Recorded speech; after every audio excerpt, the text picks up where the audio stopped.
Conspirinormal, where the nexus of conspiracy theory and the paranormal meet. And now, we join the show already in progress with your hosts, Adam, Serfiel, and Rob.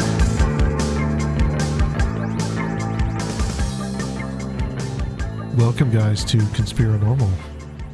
We're going to do a type of Strange Familiars type of opening here. Also, welcome to Strange Familiars. Yeah, we're doing another Swapcast tonight, Serfiel, with Timothy Renner, our good friend, our good buddy from Pennsylvania. And we're going to talk about just some things that we've talked about on the show, and we'll talk about some things that Tim has talked about on his show. And we'll kind of just, I'm hoping that we can kind of dig deep on some subjects here. But Tim, welcome back to Conspirinormal, man. Find out. You there? Yeah, we're here. Welcome back to Conspirinormal. Okay. Thanks for having me, guys. Always glad to be here. Yeah, it's always good to have you. And I guess this will be our inaugural time on Strange Familiars, I guess. Yeah, right? Cool. Yeah. Why haven't we done that before? Howdy, folks. We just, I don't know. The thing is, though, like with Strange Familiars, people come on there and they're always sharing this, like these really amazing stories. And I just don't have any really amazing stories. Like all my stories are kind of from childhood, basically. I don't have anything that's really in my adult life, that I want to say that, that I had an experience when I was a kid, but other than that, haven't really had anything. Do I know that story? I don't know. You might. I'm drawing a blank. So okay. Well, I guess I'll go ahead and tell it. I got to hear this again. Yeah, you got to hear it again. So when I was 7, I want to say. Okay, so the background of the story is, I live in Nashville now. I'm from Chattanooga. And when my dad, I guess he kind of, he got married to my mom and everything, and he moved into my grandparents' house, which was the same house that he grew up in. Okay? Mm-hmm. And so I grew up in the same house he grew up in until about when I was about 9 years old. And one night, it was about, I can't even really tell you what time it was. It had to have been past midnight. I woke up and I look over in the corner and there's this old lady standing in the corner, right?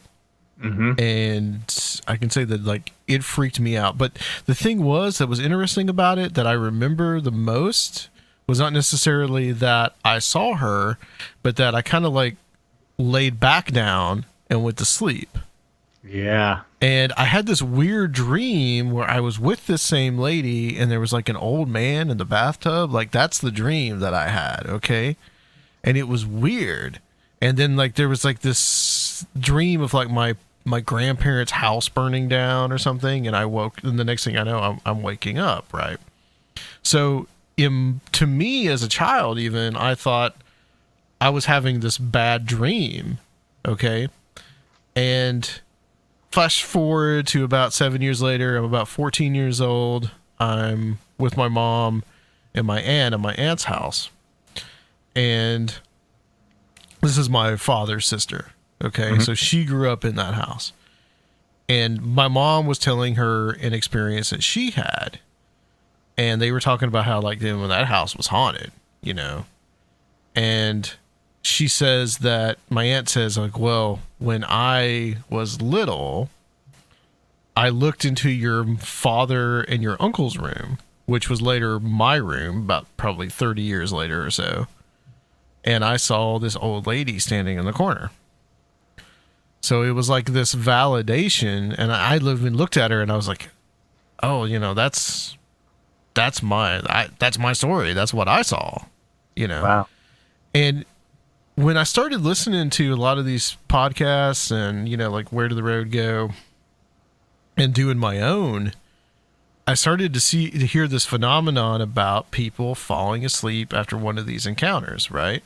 Mm-hmm. And the biggest one for me that started me like really looking into that was Mike Clelland's encounter with the three figures that I guess sort of describes as aliens or like a precursor to an alien abduction kind of event. But that he looked out his window and saw him coming towards him, right? And then just said, time to go to sleep. Yeah, the three figures, and he just leans back over and goes back to bed. And this is something that I've heard like on your show, Where Did the Road Go, my show, several times with a lot of people is like, I saw this, I had this weird experience, and I just went right back to bed. And I can't help but think that there is some kind of connection almost like to an altered state of consciousness in a way, that there is a dreamlike quality to some of these experiences, although that doesn't necessarily, that almost sounds like you're just explaining it away.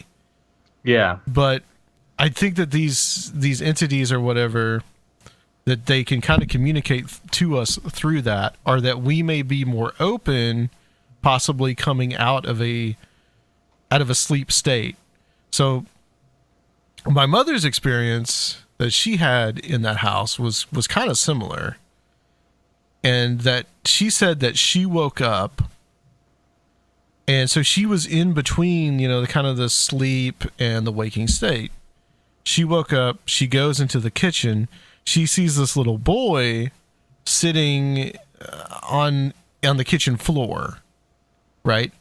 Mm-hmm. She thinks it's me. So she says, I'm probably about 4 or 5 years old at this point. She says, hey, Adam, what are you doing up? Why are you up? And she reaches out to kind of like reach out to this child, and it disappears right in front of her. Hmm. And oddly enough, she always kind of explained that away as being, well, maybe I was in between waking and dreaming and all that. But now when I look at that and I think about that kind of state that's somebody may be in, it may be more possible that you experience these type of entities or the other or whatever it is when you are in that state, because that's essentially an altered state of consciousness. Yeah. Oh yeah. I think that's part of it. I don't know if we're going out of body maybe instead of dreaming. Like that's kind of an idea I've been playing with lately. Like, my own, quote unquote abduction experiences, I always say like, yeah, maybe I was out of body, because it didn't feel dreamlike at all to me. I felt entirely awake, some really almost more real than reality in a way, very, very like focused for the times I was awake. And then I kept going back to sleep and waking up, and I was angry. I was as mad as I've ever been in my life. I was full of adrenaline, and I just kept going back to sleep. Well, we've never had you actually. I mean, I've heard you tell this story, but we've never actually talked about this on this show. Mm-hmm. And I'm sure we have, strange familiars, you've talked about it, but just for our audience, can you kind of go to what had happened there? And I know that this was something that you were reluctant to talk about for a long time. Yeah, I didn't. It was actually Mike Clelland who got me talking about this stuff. I think I was on Where Did the Road Go with him, and he's like, yeah, you have to tell your own stories. You can't just document other people's. It's not, I forget exactly how he worded it, but essentially it was like, it's not really fair for you to do that. And so I credit Mike with getting me to talk about this stuff. Boy, it's like a spider web. It's a really, really tangled web to try to tell this stuff. Yeah. And I've told it a million times on Strange Familiars, so I'm sorry, everybody. You're going to hear it again. Maybe there's some new listeners, though, since we are on new platforms, since we went with Red Circle. Right. So they've got us on a couple new platforms, so maybe we got some new listeners there that haven't heard it. My earliest memory, and I never, not my earliest, but one of my earliest memories, and I never thought of this as abduction stuff until I started writing this stuff down, and I was looking back on it. I would wake up when I was a kid, I want to say like 6, 8 years old, in that range. This is a recurring dream, I thought. And at the time, I had decided that there were witches in my house. And I read a lot of books. There's a series called Man, Myth, and Magic, which has a lot of stuff about black magic. And witches Sabbaths and stuff like that in it. It's like an encyclopedia series. By the way, my library had that when I was a kid, and like that scared the crap out of me. Right? Totally. Yeah. Right now, I would get one volume out every time. It was this little tiny library we would go to from the farm. It was like, seriously, it was about maybe 10 by 20 feet, the entire little library. And that's one of the things they had. Yeah, they were in the reference section, so you couldn't check them out. Oh, I could check them. If they could check them out at this one, I would check one out every week, and then, A to Z, and then start over again. I loved them, but yeah, they were terrifying. But in any case, I don't know if it was because of all the witchcraft stuff they had in there, but I decided there were 3 witches in my house. And what it was is I'd wake up. It was earlier than the rest of the family was up. I'm the youngest of 6 kids. So there was 8 people in the house with my mom and my dad. And I could hear often, I would know if anybody was up, because usually my dad was the first one up, and I could hear him down in the kitchen, my mom making breakfast and stuff like that. And I could tell nobody was up because I wasn't hearing anything but these voices that I couldn't understand. They were speaking some language I couldn't understand. Like I said, I decided they were witches. They were having some kind of witches' Sabbath, and I had to be very, very quiet. That's all I knew. They couldn't know I was awake. And then, so that was a recurring dream I had. Like I said, I'm guessing between ages like 6 and 8 in that area. Didn't think about that as related to any of this stuff until much, much later. I'm in college. I am staying in the basement of a house. There's a whole family that lives upstairs. And I start having these recurring dreams where I wake up and I think there's people outside walking around the house. I can hear them talking and stuff. And I would say, go up to upstairs and say, hey, there's people walking around the house at night. And I can hear them. I can hear their voices. They're walking, and they said, well, I haven't heard anything. I said, well, just, I'm just letting you know, just, in case they're up to no good, there's people out there. It just happened several times, Then I started waking up and having the feeling that someone was in the room with me. And very typical, I guess, kind of sleep paralysis stuff. But it happened so many times that I ended up moving my bedroom to an interior room, so there were no windows, because I thought it was these people outside, like getting into my head, getting into my dreams.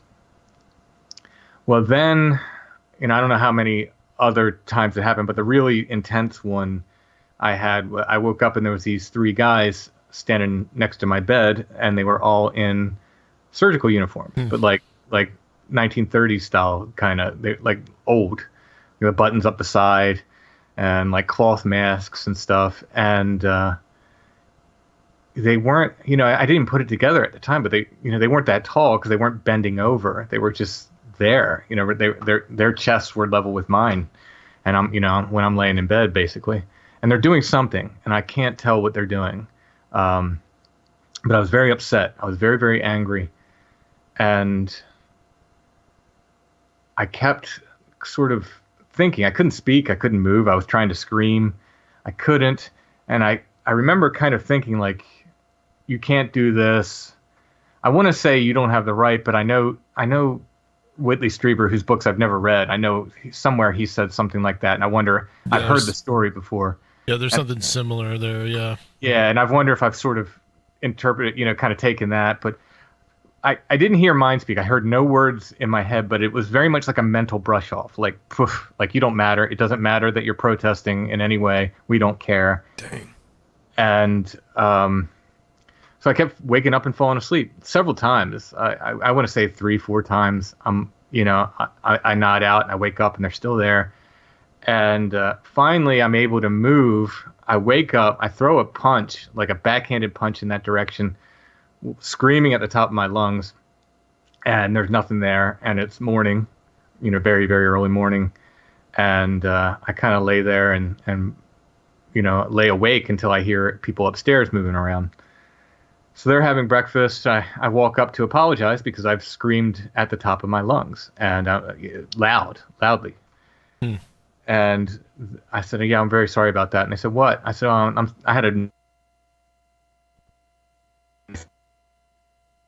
They said, we didn't hear anything.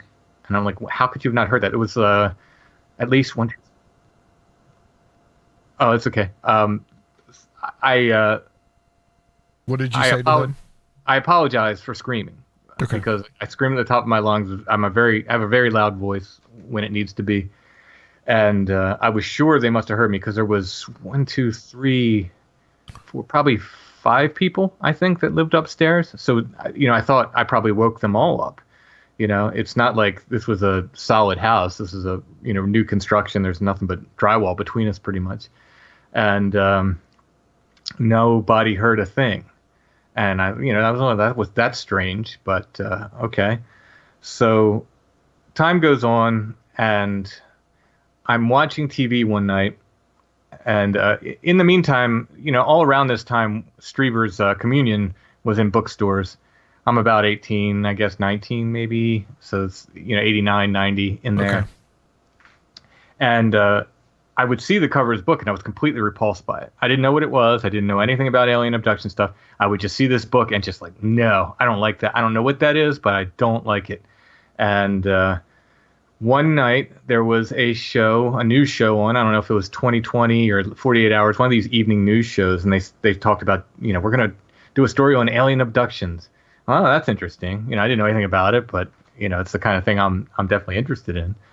And I'm watching this news story, and they showed, I don't know if it was a reenactment or someone had drawn pictures of the Greys, but whatever it was, when I saw them and when they described what was happening, it's like those surgical uniforms just fell off of them, and I could see them clearly. Like immediately, I just knew, like 100%, that's what they were. They weren't doctors. They were these things. It became crystal clear in my head what I had seen, what was standing beside my bed. I think that's a screen memory I learned many years later. But I knew right then what it was. And kind of read up a little bit about it. It was the kind of thing where I just wasn't ready. I moved back to my parents' farm for a while after college. And I remember being interested in it, and I stuck a voice-activated cassette recorder under my bed and recorded myself sleeping for about a week. And I played about 3 minutes of that tape back and heard myself very emphatically saying no and what sounded like an 8-bit video game. As corny as that sounds, it just sounded like, a bunch of beeps and bloops and me saying no. And I took world. What happened to the tape? I took that tape out and I threw it in the garbage. No! Because I was not ready for it. I would pay good money for that tape today. I absolutely would, but I was in no way ready for that. Yeah. So it sounded digital, though? Yeah, it sounded like an 8-bit Atari game or something. That stuff is so weird, because that comes up in so many... It comes up visually, too, sometimes. That's so weird. You got to wonder, too, if it sounded digital, whether you've got like that, if it's binary, if it says something, or yeah, Yeah, I mean, that opens up a lot of philosophical questions. Right. I wish I had that tape. I really do. But I just couldn't handle it at the time. Like, just mentally, I was not ready for it. And, I didn't have too many more experiences that I can remember. There's one that happened later. In the meantime here, I had told no one but Allison this story. Yeah. And the first time I ever told anyone but Allison, I told a friend of ours. We were hanging out with him one night, and we went back to sleep at Allison's parents' house, and that night is when Allison had her Flannel Man experience. Really? Yeah. The first time I ever told anybody but her about the abduction stuff, she had her Flannel Man experience that part I have not heard. I've not heard you say this before. Yeah. Oh, yeah. Interesting. Yeah, because I had blamed myself for years because I thought I told this story about these people like hovering over me, doing stuff, and then she has this nightmare about this guy hovering over her until I read that other people saw him, saw this, and then I was like, wow. The last really kind of intense one I remember was in my 30s, and I woke up in a desert. And now I'm laying down. I don't know how I knew it was a desert because I was pretty locked up. I couldn't move much. I guess I had enough, I could see enough of the landscape, I guess, to tell it was a desert. And I'm very confused, and I'm thinking, why am I here? And then all of a sudden I see these two heads just come into view over top me. They lean one from either side, and they're wearing these stupid Snoopy and the Red Baron kind of World War One fighter helmets. Interesting. Leather fighter helmets with goggles. And I'm looking up and I'm thinking to myself, that's stupid. Why are you wearing those stupid helmets? Like, what's this about? And all of a sudden I was like, oh, those aren't goggles. Those are their eyes. And they turned like on a dime. I could say this because so they turned into the grays, basically as I'm looking at them. Right. And then they said in unison, in a very monotone voice, "We are the ones who take you." Both of them together. And then the next thing I knew, I sat straight upright in bed. I was awake. It was morning. So I don't think I ever left my bed. I was very happy when I said that on Where Did the Road Go? And Mike Clone said, yeah, that's how I talk about my experiences. Because I didn't think they counted until then. You know what I mean? I didn't think mine really counted because I didn't have any, I wasn't taken aboard a UFO. I didn't, this or that. But I don't think I left my bed. I think they were probably out-of-body experiences. I really do. Right. And, Joe Jordan, I don't know if you're familiar with him. Now, he's more on the kind of the Christian side of this. He's one of those that believes that, he's the main one that believes that you can stop this by calling on the name of Jesus or specifically on the name of Jesus. But he says that, too, that, the whole alien abduction phenomenon, people are not actually going anywhere. That this is all a spiritual experience. And people are next to people in physical reality when this happens, and they have spouses and people next to them see them and say, "No, you were just there." So. Yeah, and that's been reported too. I have to wonder with whether or not the whole co-creation theory that Greg Bishop talks about. Whether or not this was just these entities were showing you what they thought that you wanted to see. So they actually were these like doctor-like figures, but then you saw the cover of Communion, and then they just kind of morphed into that because in some weird way, that's what you were expecting. The screen memory stuff. Yeah. I mean, that could be an aspect of that. Right. But it's not that necessarily that the screen memery is the owl the alien is covering up and becoming the owl. Just details that would change. Yeah, it's just these entities are becoming. They look like something, but they're projecting an image from us onto them. Does that make sense? Yeah. I mean, I think there could be something big to that. These things could all be. And by these things, I mean ghosts, Bigfoot, aliens, all this stuff could be skins, like a video game, and how we see them or what skin they choose to wear or present may depend on who we are and the situation we're in. I don't know. Right. And it could be just like a lens that we're peering into something. And we use I think they call it like heuristics in psychology, where, we have frames of references and things that we can put together to see things. Like we couldn't see it in its own form. We have to make sense of it. We have to use our own imaginations and constructions, how we think, to see these things. Yeah, now I have something on that. But before we get off track, I do want to hit. So in the past, I want to say 2 years, maybe, I had an event that was an almost abduction, I'll say. I was laying in the field in this state, this dream state, or whatever you want to call it, out of body state. I know the specific field it is. I'm very familiar with it. It's called High Point here in York County, and it overlooks the Susquehanna River. And I'm laying there, and I'm looking up in the sky, and I see what I thought was a radiator in the sky. And I'm like, what is a radiator? Like, what is that? How is that? And then all of a sudden, it came very quickly down and filled up the entire sky. And I realized it was some kind of craft. I felt myself freezing up, locking up, and I'm a proponent of the pray the gray away thing. I've told people about it, and I think this is the first time I tried it. And being Catholic, I said the Hail Mary, and I was able to move. I rolled over on my stomach, and I woke up saying the Hail Mary out loud into my pillow. So did I stop it? I don't know. I don't know. But I've talked to enough people who have used prayer or, and this is very delicate. And because I think people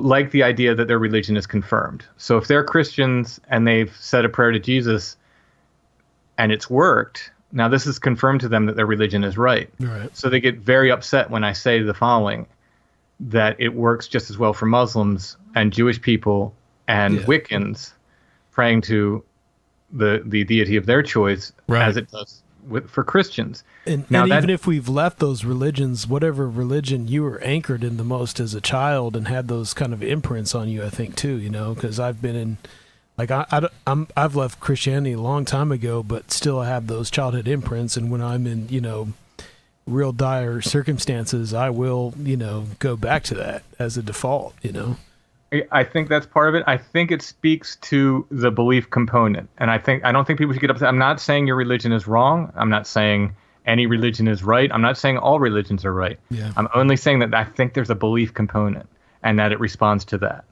And well, you should feel free to express yourself on the Conspirinormal podcast. Well, what happens is people get upset and they think I'm telling them that their religion is wrong, and that's absolutely not what I'm doing. I think religion is a good thing. I think, if you're Sometimes. Christian, true, religion can be a good thing. Well, we've definitely talked about the downside of that on the show before. Yeah. So. Oh yeah. Yeah, sure. But in any case, I just have to be clear because people do get very, very upset when they think I'm saying like, you're wrong or something, and that's not what I'm saying at all. But yeah, if we can't talk about things like that, though, I mean, you can't really explore what we're talking about. So yeah. Well, I just like to throw that caveat in there. Absolutely. The other thing I wanted to mention now, this kind of puts a check mark in the little doctors from outer space category, and it's always kind of made me feel weird. Other than that most recent one where I said the Hail Mary, all of my experiences kind of came to an end. The last one was around the time I got diagnosed with MS. And it always made me think, like, do they not want me anymore? And, it always had that weird feeling where it's like right around the time I got diagnosed with MS is when these things like kind of stopped happening. So who knows? I don't know if that means anything or not. I don't know. Yeah, but if they weren't taking you physically, then how would that matter? That's kind of a paradox there. Right, sure. If they weren't, then it wouldn't matter. Right. I mean, it does have to do with scarification on my brain. You know what I mean? Like, is there something? No, that could be it, possibly. Yeah. But you hear about that though, in other cases where, in the abduction literature, so to speak, where it stops at a certain age, and it will pick up with like the children. It will continue, but at a certain age for like the parents or whatever, it just stops. So, I mean, who knows? Yeah, it's a very, very bizarre thing. You kind of making me think, like, if since you started talking about religion, sorry, but it's almost like, do you ever feel any like sense of agency, or is this kind of like, this kind of reminds me of aspects of Gnosticism, is what I'm getting to, and that these, you have these kind of like bureaucratic figures who are abducted people or doing things to you. Archons. Is this some kind of like, right? Yeah, is this some kind of weird demiurgic thing where like you're a part of something and kind of like you're just trapped in some kind of big thing, and this is like kind of what we go through as a soul or whatever, and we're not necessarily this like totally liberated individual soul that can do whatever, and you're kind of in a process, and well, that freaks me out more than anything I can think of. if you've got this idea of like the simulation hypothesis, right? Did you ever see? Now, I've only seen the first season, but the first season of Westworld. No. There's actually a sequence in it where they deactivate the robot so they can go in and do repairs. Yeah, yeah. Right? That, it's scary shit like that. Yeah. So that to me, I'm watching this thing and I'm like, man, this is like the alien abduction stuff. Yeah. Right? Yeah. They take your time away and they come in and they do maintenance and then they leave and everything just starts back up again. Yeah, because you're just a battery or you're just some kind of like. Yeah, it's like the levels of, are we dealing with like maybe like the levels of reality in a way? Yeah, it could be.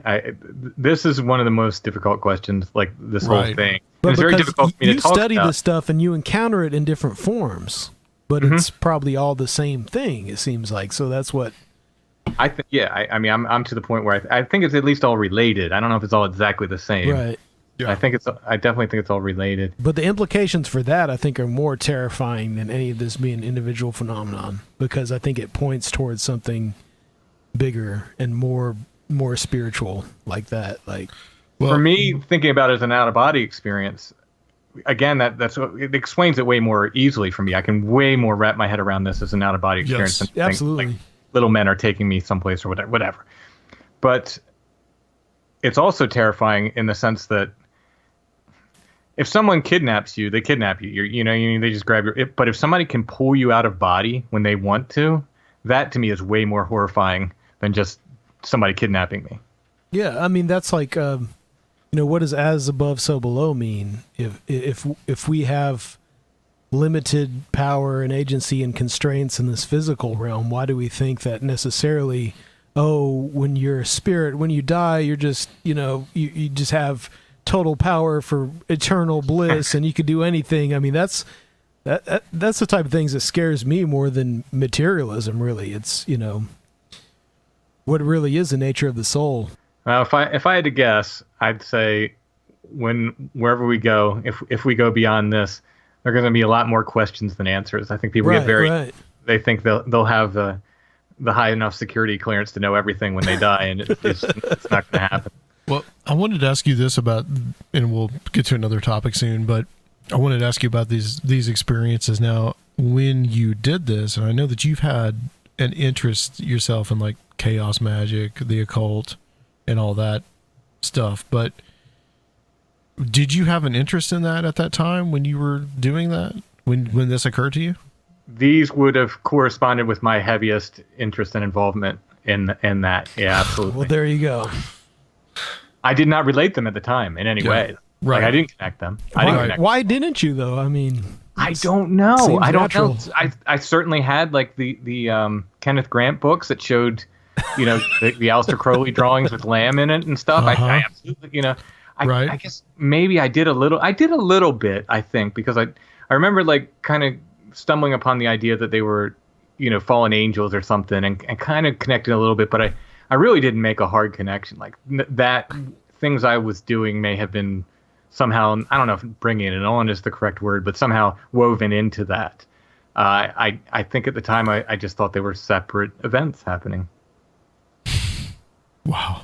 It's amazing just how connected all this kind of stuff is. I mean, it really is. Well, I don't know how to really articulate this, but isn't a lot of what would be considered the left-hand path in a lot of traditions about actually kind of giving yourself more agency and taking control of the of what's going to happen in the soul's continuing journey after death?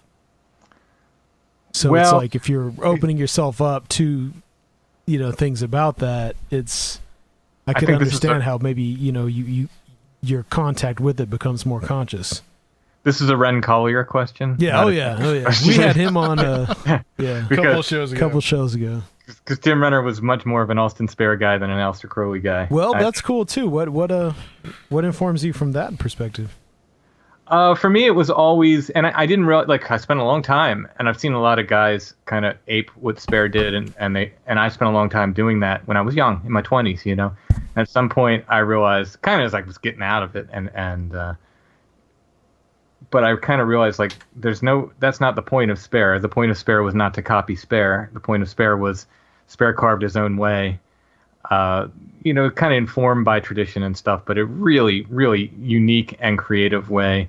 And that was the point of Spare. And so for me, it's this kind of dual thing now where, I'm kind of out of that. I'm very interested in folk magic, which ironically is an extremely traditional form, but I would say the folk magician has to be creative in ways the ceremonial magician does not, because let's say you're the village healer, you have, say, the long lost friend, if you're in, Pennsylvania Dutch country, you've got headaches and stomach aches covered, but, somebody comes to you with lung cancer or, something that's not in the long lost friend.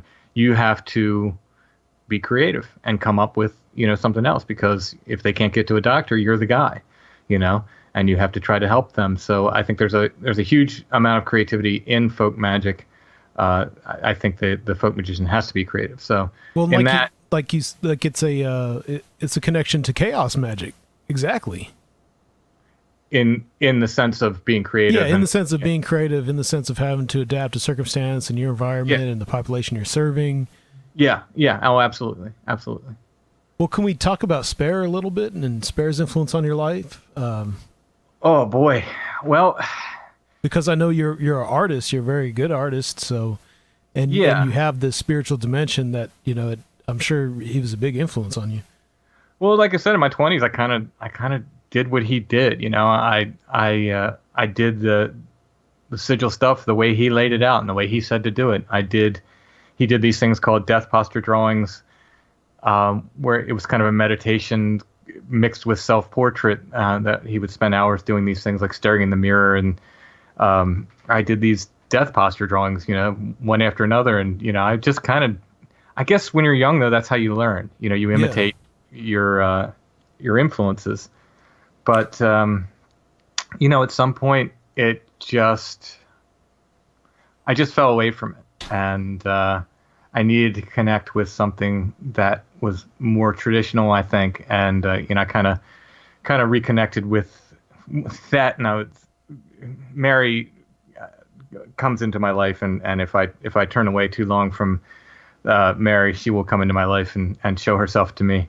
And after trying to deny that for a number of years, I was like, okay, she's just whatever that is. Right. And I've said it before. I don't care if you tell me she's a stand-in for the goddess. She was the mother of God. She's just someone made her up. It doesn't even matter anymore. I don't care. It's just a symbol, whatever it is. I don't care. It works for me. Right. But I realized at some point, I can't deny this. And I kind of went back and tried to do the traditional Catholic thing for a while, and then I realized also that's not a box I'm ever going to fit in either.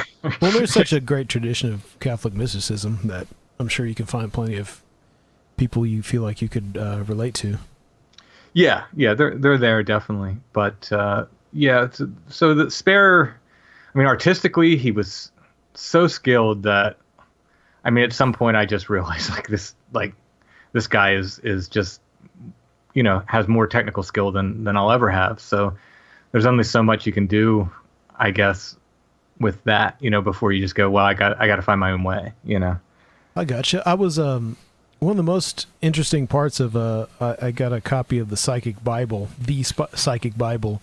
And, yes. They talk a lot about, Spare's, of course, big influence on Genesis and everything. And they talk about, this idea of time mirrors, and that around some of Spare's artwork, there is strange time and space bending properties, artwork that exists to this day, that if people look at it, it can get you into altered states, that weird things happen around some of his artwork. Did you study any of that at all? Because that was one of the most, fascinating things in that whole group of writings. Yeah. Yeah, a little bit. Yeah. I would say I tried to do those sorts of things with my own artwork. You know what I mean? Right. Yeah, that's what I'm curious about. But how successful I was, I don't know. And I don't think it was successful because I was aping Spare. I wasn't, like I said, I think the point of Spare would be to figure out your own way to do that, not to try to do what Spare did. Can you kind of break that down? What he was trying to do and what he might have done, this idea of him creating time mirrors with works of art? I can't speak on that honestly. Okay. I've read the Psychic Bible, but this was back in college. So. Yeah. Okay. Cool. I was just trying to. I haven't been able to talk to someone about it before because I'm really trying to wrap my head around it. But my idea was that like he might have had intention of creating some kind of time mirror portal when he created certain works of art. I think one of the things you'll find with Spare is he tends to be one of these people that other people can place whatever they want, whatever mantle they want over him. Okay. And they do, I believe. I was pen pals with a student of Spare's, an art student, and very, very nice man. He sent me a lot of Spare stuff, like art catalogs and things. And I think he was probably, this is back in the 90s, and this guy was probably in his 80s at that time. So I'm sure he's passed by now. But he told me that, he took art lessons from Spare for several years. And never once, well, not never once, he said Spare rarely ever talked to him about occult stuff.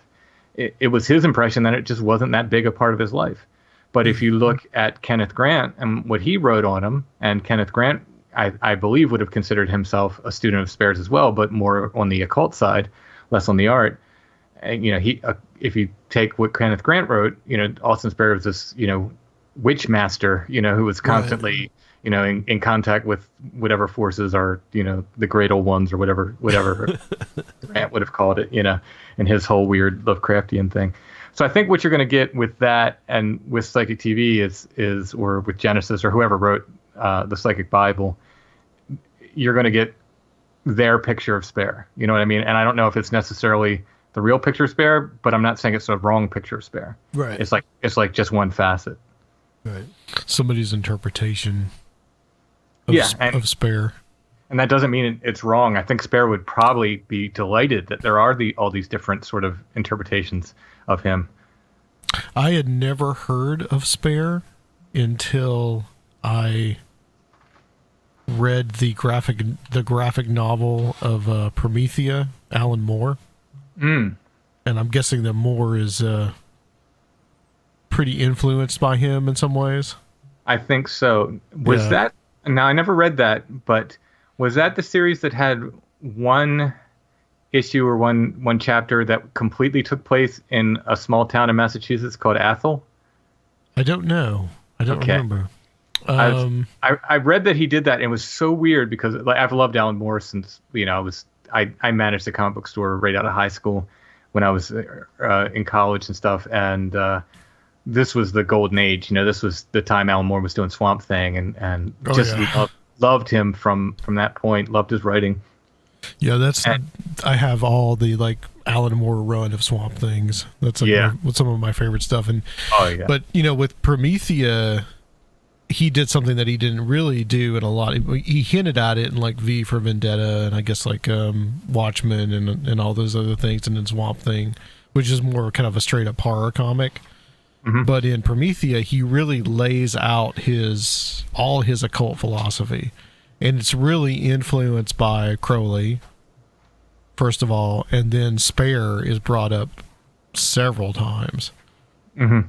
And Jack Parsons at least once. So the first time I'd ever heard of Spare was through that comic book series. Yeah. Well, I always found it incredibly interesting that he did, and again, I don't know if it was in that series, but one of these series he wrote later, around the time he was doing Promethea, he did a whole issue or chapter or something. Like I said, it took place in Athol, Massachusetts, which I had a friend who lived in a cabin right outside of there. It's such a little town. He worked in Athol, actually. He worked while he was going to school at Harvard, he worked at a convenience store. He was getting his doctorate at Harvard, worked in a convenience store in Athol, Massachusetts, of all places. And I was like, what is this about? Why is he concentrating on this?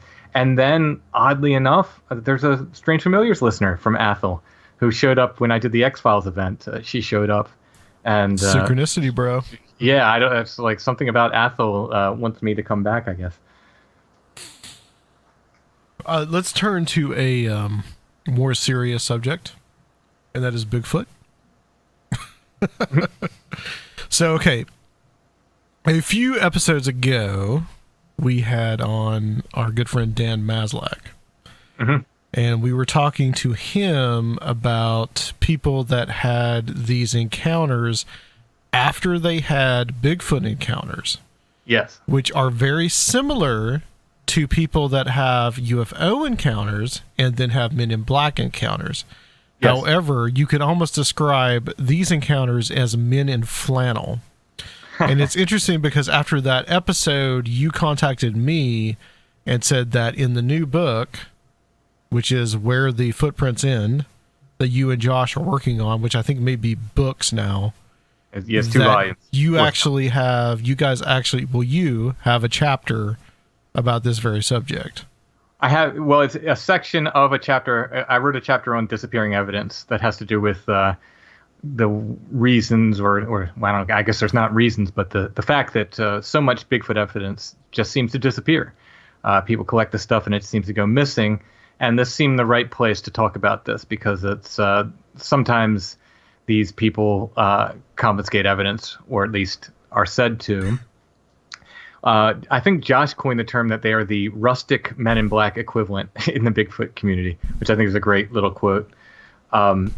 There are, by the way, actual Men in Black encounters from people who have witnessed Bigfoot. I've collected at least one of those. The guys in the black suits and the black hats, the traditional Men in Black. But weird. So these guys show up. It always seems to be the same 2 guys. They claim to be from the Department of the Interior or the Bureau of Land Management. They've gotten both. It's one guy who's kind of dressed nice and businesslike, and another guy they describe as a big biker-looking dude, and very often they say he's wearing a flannel shirt. Yeah, and that made some connections in my mind whenever we had Dan on talking about it to, your Flannel Man, which we'll get to. Sure, yeah. But there were some of these cases that I think that I think you wanted to kind of address. Yeah, well, he named a few, and the thing is, there's more than he named, and I did want to talk about it in case somebody knows, and if anybody listening knows of others, please contact me, because I'm trying to document as many of these as I can. But the earliest one I've found is from 1989, and this woman was on Sasquatch Chronicles. Her name was Claire. She was from the UK. So she came to California on a business trip, but she had some time to do some sightseeing. She was near Carmel, California. She went on a nature trail. She was down by the sea and sitting on some rocks, and she encountered several of these creatures. She saw several of them and had a very scary encounter where, I guess, a male, the biggest in the group, stood up and approached her. A strange detail, she said, is that it had an erection and was urinating as it approached her. There's some psychological stuff going on here, man. Yeah, that would be terrifying. Yeah. She that's the last thing she remembers. She sees it, and this thing's coming towards her. She said she started feeling sick, and then that's the last thing she remembers. So she passed out. She came to about 20 yards from her car with her jacket pulled up around her head, black and blue on her left side. She had bad scratches on her. She presumes that she'd been drugged there by the creatures and left by her car. So she calls the police, said she's been a victim of an assault. They take down the details of her encounter. They asked her if she'd been drinking. So she said the police were really rude and obnoxious. A second one arrived, and the quote was, "If he was a police officer, I've never seen a police officer like him. He had jeans on and what we refer to as a lumberjack shirt, so it was plaid, a white T-shirt underneath that. He was in his early to mid-40s, very, very wiry, peppery hair, big beard. He didn't say anything. He just stood in the back of the room and listened to what I had to say." They made her relate her story a second time while both of them listened. When she finished, the big man then told her that she was not to speak of the account again, not to tell people that she had run into anything but bears, and that she was not to return to the area of her sighting. So that's from 1989, I believe. I said that. Yeah. So that's the earliest one I found. 1997, there was an employee at the Glacier National Park in Montana. He was doing maintenance and cleanup work. He ran into a Bigfoot. There was a horrible smelling thing. It was a huge creature. It was laying on its side. It was tearing apart a rotting tree. And when he saw it, he exclaimed, "There's a Bigfoot." And he said the creature leapt to its feet. He felt nauseous as soon as he saw it. And they were carrying a radio, they said, which crackled with static that seemed to upset the creature. It began shaking all over, let out a ferocious roar, at which point they ran away. So he was cautioned by the Forest Service employees not to talk about his encounter. They said, no one's going to believe you, just don't talk about it, people are going to make fun of you. But he persisted in telling other people and asking other employees if they've ever run into Bigfoot. Shortly after that, a big black Ford Explorer pulled up with government plates. A large bearded man exited the vehicle and asked to talk with Travis. Travis, the witness, he said he was 6'4" and he had to look up to talk to this man. It's a huge dude. So the man started speaking to everyone loudly so that everyone could hear. He accused Travis of not being able to tell the difference between a bear and a mule deer. Said he was telling stupid Sasquatch stories. And then Travis noted that someone called this man Gary, and the man got upset and insisted that he was to be called Bear, which I find absolutely amazing considering how many times bears are mistaken for Sasquatch or vice versa. But this witness, Travis, felt that this guy was there 100% to intimidate him, to stop him from talking about his encounter. What your other guest did talk about this one from 2003. It was in Tazewell County, Virginia. It was the hunter. He came upon two, I believe your guest said it was a adult and a child, and what it was a male and a female. It was a very large male, and he said a female was in the tree. The hunter said this. He was so scared, basically. He was looking at these things. He had his rifle with him, and the female grunted. And I think he said he was closer to the male, and it scared him so much that he just turned and fired and shot the female.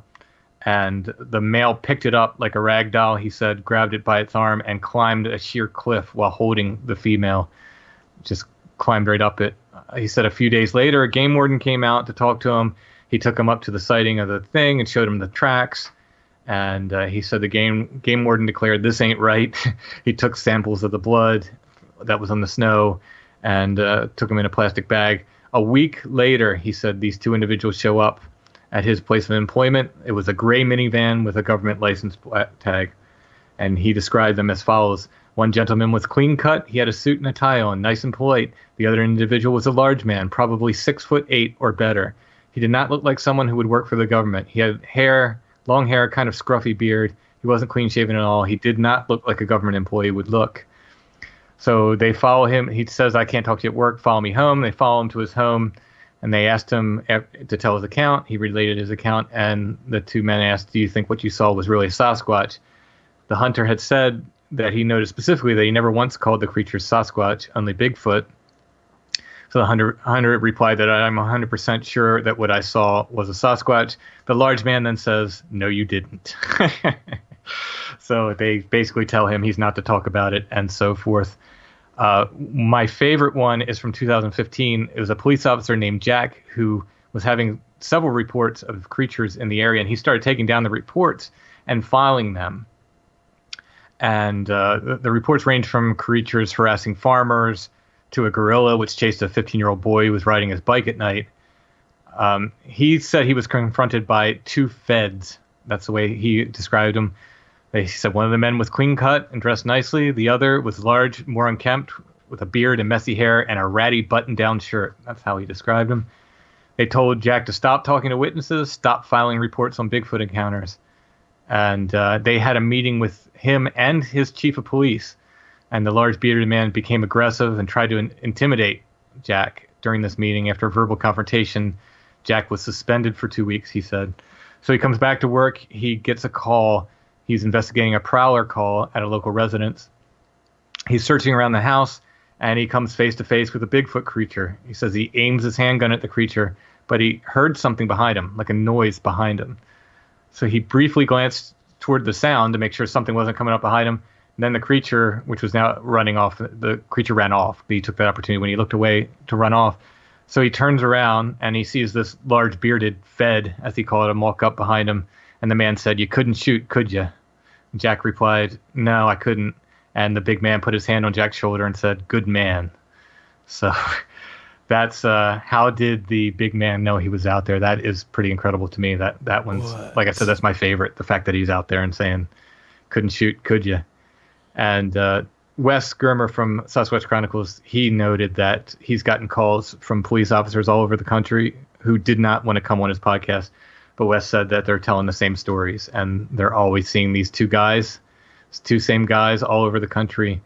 And I believe they said it's always the two same guys.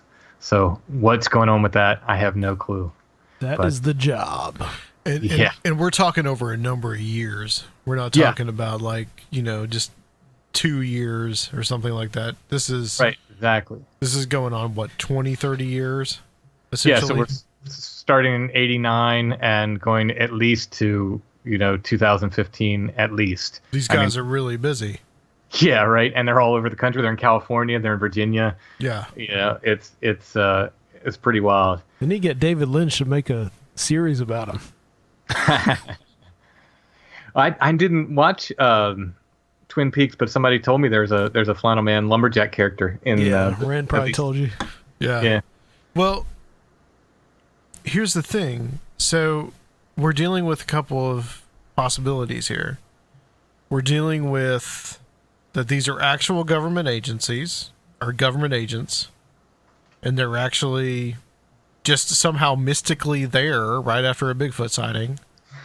Or we are dealing with something that is a part of the Bigfoot experience itself that is just as unexplainable and just as weird, similar to the Men in Black phenomenon. Yeah. The non-material aspects of the Men in Black, yeah. Right. Wes noted that these guys most often seem to show up when people have really good evidence, often physical evidence. If they've got blood or, hair or something like that, they will show up more often than just somebody who has an encounter. And so you wonder, Well, something always happens to airports, right? Meaning? Meaning they often disappear or people lose them. Bigfoot evidence disappears at an insane rate. Like I said, this Plaid is the New Black is what I called the section on these two guys in the book, and it's part of a chapter on disappearing evidence. And my favorite example of disappearing evidence is the Patterson-Gimlin film. It's the famous Bigfoot film where the creature is filmed going across the creek bed. It looks back at the camera. The one from '67, I believe it is. The original's gone. We don't have the original. There's rumors that it's in some lawyer's office or it's in some film archive, but no one can put their hands on it. If we had the original, I believe they said they could do tests on it and they could find out for sure what speed it was filmed at, and they would know the height of the creature finally, because that's one of the things they can't tell. It depends on what speed it was filmed at. How it's either normal man size or it's bigger, and they can't tell without the original film. So the original film's gone. I mean, somebody says, people say it's here or there, but effectively it's gone. Effectively it's been disappeared. If you can't put your hands on it, it's gone. But this duo, their responsibility is to take evidence, pretty much. Well, intimidate and take evidence. Yeah, supposedly sometimes they do, yeah. Or other people take the evidence and then these guys show up. I don't know. But, the interesting thing about the Patterson-Gimlin film also is that a guy named Hieronymus claimed to be the guy in the suit and claimed it was all a hoax and he was the guy in the suit. But he can't produce a suit either. So you have this wonderful conundrum of, if that was a suit, if somebody was in a suit in that film, that's the most important gorilla suit in the history of mankind, probably. Yeah, right. Incredibly important. And then it's just like, it was in my trunk or it was in my mom's attic, and for whatever the case, it's gone. So both sides of that in that film, to this day, you would get experts arguing both sides of that film up and down. Both sides have missing evidence, so that's my favorite story of that. But it's throughout the phenomenon. The DNA evidence goes missing, hair evidence goes missing, bullets. People claim to shoot bullets and then retrieve them. If they've gone through the creatures, the bullets go missing. People who have claimed to actually shoot and kill the creatures, 100% of the time the bodies go missing. There's no question, 100% of the time. everybody who's ever claimed to shoot one, 100% of the time, the body's gone. It's a damn Smithsonian Institute, if you ask me. I had to address that in the first part of the chapter because there's giant skeletons stories. Yeah, that's big where we're at down here too. We had some pretty famous antiquarians who they said they dug up giants and pygmies and everything else. Mm-hmm. Yeah, those stories are, and they always go missing, just like the Bigfoot stuff. Meanwhile, they never name these Smithsonian scientists who show up to take these giant bones in the news articles. They're just from the Smithsonian. Maybe they're like the equivalent of these this duo showing up at Bigfoot sightings now. Yeah, there was probably no BLM at the time, so they had to say they're from the Smithsonian. Wow. Okay. Well, the similarities between that and the Men in Black phenomenon are just really striking. Yeah.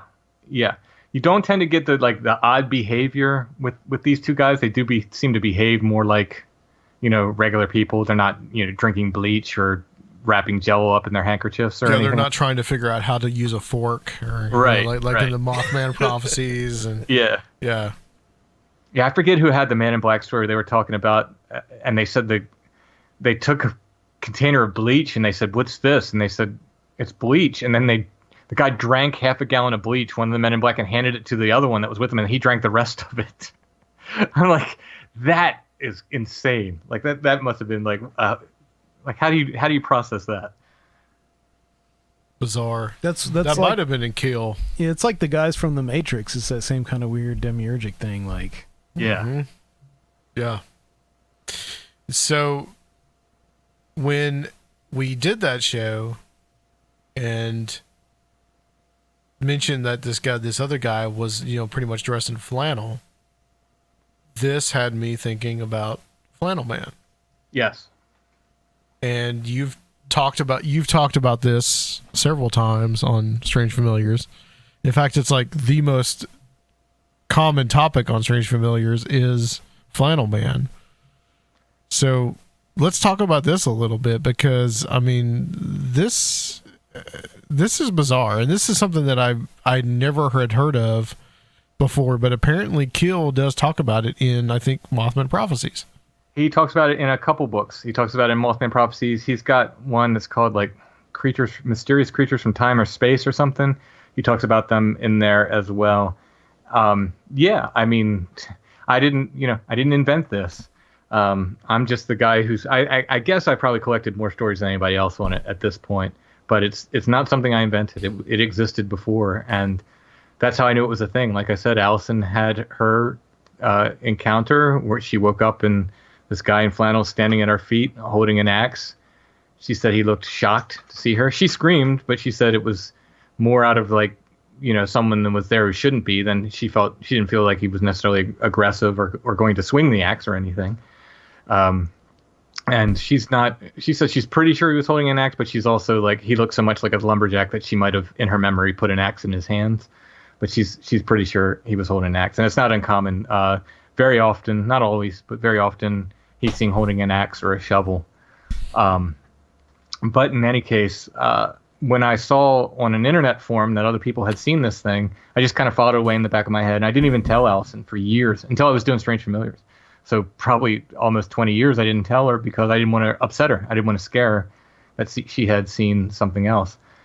Interestingly enough, when she was little, she saw black dogs in that same room, these red-eyed supernatural black dogs. And over time, collecting these cases, a serious number of people who've seen Flannel Man have also seen these supernatural black dogs, either at the same time or in separate times.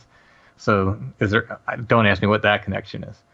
But in any case, I just talked about it on an episode, and then it started blowing up. I had a guy on to tell me, he didn't know it was a thing. He thought it was just a ghost or something. For years he didn't know what it was, and then he had encountered it when he was a little kid, and that was this Dave. That was I think our earliest account other than Allison's, and then from there it just exploded. People from all over. I still get emails every week. People who said, I've seen Flannel Man. And it's not one man, we should point out. It's, they're seeing different people who just happen to be dressed like this. Right. It's not the same guy Right. necessarily. Yeah. At least by looks, Right. Yeah. It's just such an amazing thing that people have this archetype in their minds. I mean, you tried to explore this a little bit and try to say, like, this is some kind of, like, maybe American archetype, or this may have something to do with you've tried to kind of explain this away in some way. In a way, you did talk about, like, the jumping Frenchman, I remember. Yeah. Originally I thought, well, this is like the Paul Bunyan archetype. It has to do with, right, the American experience or whatever, and that goes away when the international calls start coming in, and it's like, okay, well, maybe not. And the jumping Frenchman thing was incredibly interesting, because here's lumberjack camps that have this syndrome, these guys in these lumberjack camps, that they go into these trance-like states. So one of the accounts we got of Flannel Man that was that there were two of them staying outside a guy's window, and they were mirroring each other's movements. So, one would move its arm and the other would move, the arm in a mirror-like fashion. Yeah, so I think that's actually Jedediah's account. Yes, it is. Yeah. Mm-hmm. Yep. And shortly after that, one of my listeners says, "Hey, check out Jumping Frenchman syndrome." And I look at that, and one of the symptoms of the syndrome, rather, is they can do mirror-like movements. They can mirror each other's movements. Very, very strange. But it's related, they think, to Tourette's, I believe. And it's kind of what it sounds like. You could walk up to these guys and say, jump, and they'll jump. You can give them any kind of quick order you have. Yeah, I believe that it's kind of due to, like, just extreme isolation. Yeah, they think it's related to that, yeah. Although there's a heartbreaking modern video of a kid on YouTube who has it, and he's kind of tortured by kids at school and stuff from what he relates. It's kind of heartbreaking. So it's still out there. I don't believe he's from a necessarily isolated population, but it does happen more frequently in these isolated populations. It's very, very strange.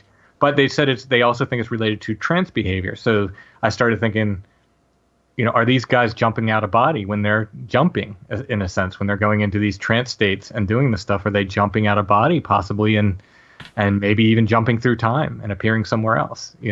I don't think that's a likely explanation, but it's just, it's fun to speculate.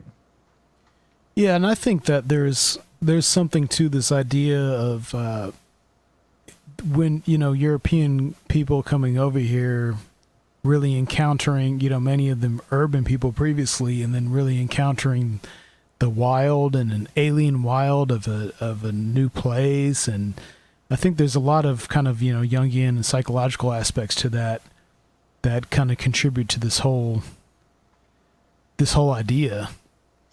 Yeah. So the thing we're working on now is the idea that he's kind of half a wild man. The lumberjack he's not a full wild man. He spends a lot of time in the forest, He's sort of that bridge between those of us who live in town and the true wild man out there. And is he, this in between? And when you consider that, and you consider this big guy that is showing up to these Bigfoot witnesses, it becomes a very, very interesting thought experiment. Do you think there's a relationship to kind of popular ideas about our alienation from nature, and that this is, just like Bigfoot is, the more we're encroaching on nature, the more it's pushing back into our the depths of our psyche, which have the same origins because we're somehow connected? Well, I mean, in terms of Bigfoot, if you look at these historical accounts, of which I've collected, however many hundreds at this point, sometimes it sounds like they're describing a big ape, sure. But sometimes it sounds like they're describing just a hairy man. And right. He seems not quite as wild as our Sasquatch today. And Josh and I have kind of been playing with the idea that just like UFOs were, in the 1800s, they were these airships that looked like big balloons and blimps and stuff, and they've changed over time. I think the wild man archetype has changed as well. I think it's gotten wilder as we've gotten more civilized. And in the Bigfoot's contactee literature, you have more human-looking people in the past. Mm-hmm. Yes, absolutely. They've gotten weirder and creepier in a way, and I believe the wild man has gotten wilder as we've gotten further away from nature. If you look at the medieval depictions, they just look like big hairy guys carrying clubs, and that seems to be what they're describing in the 1800s. In a lot of these cases, they look like to the point where people are often like, well, how do you know it's not just a mountain man in these reports? Well, some things would suggest it's probably not. It's, acting a little bit more like these modern descriptions of Bigfoot. But the visual descriptions are often like, it's just a big guy with a big long beard and he's got hair on him, hair all over him. They're not describing a big gorilla. Now, of course, around 1900 or late 1800s, that's when the gorilla becomes wider known. The mountain gorilla is not discovered, but people in the West become aware of it. Often people say it's discovered, but the Africans knew it was there all along. People in the West become aware of the mountain gorilla, and we start seeing pictures, and then the reports change in the newspapers from wild man reports often to gorilla reports. So there might be a few things happening there, but no, it's really interesting. I really think our wild men have changed and gotten wilder as we've gotten more civilized in a sense, or further away from nature, I guess I should say. So you really do think there is kind of this psychological or spiritual component to that with our relation to nature? Yeah, and I think Flannel Man may be, like I said, that kind of bridge between the two. He's not quite as wild as our wild man, but he's halfway there.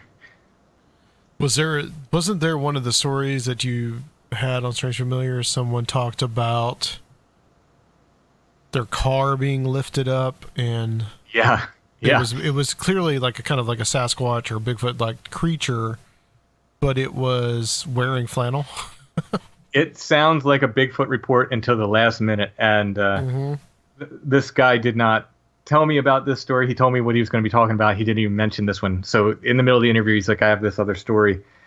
And so it was a complete surprise to me. I loved it. I was super happy he did this because it was a complete surprise and shock to me. And it was a story from his father, and he said it was his father and his mother. We were with another couple on a double date. They had parked the car, and the two guys were outside the car drinking a beer, and the women were inside, and they start hearing something big coming down, like taking big heavy steps coming down the road, and it scared them enough where they got in the car, and they're starting it and trying to go, and then all of a sudden the rear end of the car lifts up, which I've collected other Bigfoot reports of that. In fact, two around Toad Road, which is one of my areas I do a lot of research at, and he asked his father if he saw anything, and his father said he looked in the rearview mirror and all he could see was red flannel, which just blew my mind. I mean, absolutely blew my mind. Let me ask you this question. Is there an archetype to to it being red flannel particularly? There must be. Buffalo plaid is like 90+% of what people see. Some people see him in yellow and blue plaid, but I just wonder if that was just the most. I mean, it's the image of flannel that's etched in most of Americans' minds. I'm just wondering if that was the most popular and widespread used color of flannel. Could be. I mean, it could be as simple as that. There are some kind of mystical things associated with buffalo plaid, at least according to the legends that go with it. I think it's the Rob Roy tartan. I could be mistaken there. Oh, please. Yeah. Get into that. You're tracing it back to the Scottish clans. Yeah. Well, I'm trying, Going my back goodness. to our exactly. Cause we talked to Celtic ancestry. When we were talking to you and Joshua too, it was like getting into, the Fey folk and all that. Yeah. It's all from them lore. Scotch Irish folks. Yeah. Right. Yeah. So it is, let me find my notes on it. Yeah. So it's the Rob Roy tartan, and supposedly a guy named Jock McCluskey brought it over here. He was in the Wild West. he was like a lawman and a bounty hunter, a fur trapper, one of these guys that did everything out in the West. And he would get these buffalo plaid blankets and he would trade them with the Indians. Mm-hmm. And supposedly the First Nations people thought that they were, really special. They really liked these, and they said, I'm trying to find the actual quote. So the Sioux and Cheyenne, they believed it to be a sorcerer's hex, a dye distilled from the blood and ghostly souls of Mikulski's prey and enemies. So, and supposedly he did nothing to discourage this belief, because of course it helped him trade. That continued for a long time with Pendleton wool mills. I mean, my great grandfather, who had Navajo ancestry, was buried in 2 chief blankets in his wooden coffin. I mean, those companies and the Indians traded their blankets for all of the American-made wool from traders, and then from Pendleton became the biggest corporation, really exploiting that. And now the Indian stuff is worth so much money, the rugs, Navajo rugs and stuff. But that's wild, man. That's great that you guys are doing that research. I think there's a lot in that. I mean, that's kind of an American esotericism I think I haven't ever heard before. You guys are really getting into something. Well, I'm trying, and that'll be, that goes beyond the Bigfoot book. That'll be in my Flannel Man book whenever I get around to that. Which yeah, absolutely. There's something to that. I mean, what is it really about? It'll be post Where the Footprints End, or Josh will kill me. So there's another figure that you've been talking about recently on the show, and this one is just extremely bizarre. Is Bunny Man. Yeah. So these I love because it's this combination, and in a way I'm getting these Flannel Man reports too now. So I've started to get, originally I was getting a lot of the Flannel Man reports that sound very much like what happened to Allison. People wake up in their bedroom and he's there at night, and then he disappears. Variants of that. But lately I've started to get these reports of people who have had other experiences. So maybe they've had a UFO experience, or they've had a ghost experience, and they're remembering now, after they've heard these Flannel reports, they're remembering, years later, that earlier in the night they ran into this weird guy who was dressed in red flannel, and they didn't think anything of it because he didn't look like anything supernatural. But they're remembering this otherwise normal guy that just happened to be dressed in red flannel that they saw slightly before or slightly after this other weird experience. And I have to say, I love this. I love that this is coming out now. And this Bunny Man thing seems to be the same. Now, some people are reporting, being kids and waking up and walking into the living room and they see this Easter Bunny kind of thing there. And you wonder if that's not what, like you guys were talking about before, where whatever was really there, they just can't comprehend, and they're sort of skinning it with this Easter Bunny image. But I'm also getting these weird reports of, what seem to be just normal people outside of Easter time wearing bunny suits in just really odd situations. Can you go over some of them? And the one that you were talking about, I listened to this one. It was the episode where the girl was talking about how she woke up in the middle of the night and she saw pretty much like the Easter Bunny in her house. Yeah. But that starts leading into other aspects of it where she felt like she was having this kind of quote unquote alien abduction stuff going on with her. So right. It was almost like the quote unquote screen memory that was happening with her as well with this and it's funny because I've heard that before. I've actually heard that in the literature before. There was one of the shows that we had on Justin Cancelleri, who had done some ghost hunting in the past, and he went to this house where this child was seeing a good cartoon character that was constantly haunting him. And I told Justin, I said, at the time, you guys probably didn't even think about this because a lot of the stuff in the paranormal, we tend to just put everything in its place and say the ghosts are ghosts, aliens are aliens, and all this stuff. But, I would look at that and say, like, there's probably some kind of screen memory stuff going on there with the alien abduction phenomenon. Well, and I think the role of the absurd, the Kafkaesque. Yes. Oh, yeah. Oh yeah, I mean, it's a big. It is a big theme, Right? In exactly. our modern life, especially. Since publishing these Bunny Man episodes, I've gotten a couple cartoon character ones too, where people said, "Yeah, there was and I forget the actual cartoon characters, but there was a cartoon character who lived under the trailer I lived in. He would always ask me to come under the trailer, and some popular cartoon character. I don't, That's like Pennywise, man. That's freaky, like Captain Crunch or something. I don't know if yeah, right. But just beckoning. Mama, Count Chocolate told me to come under the crawl space.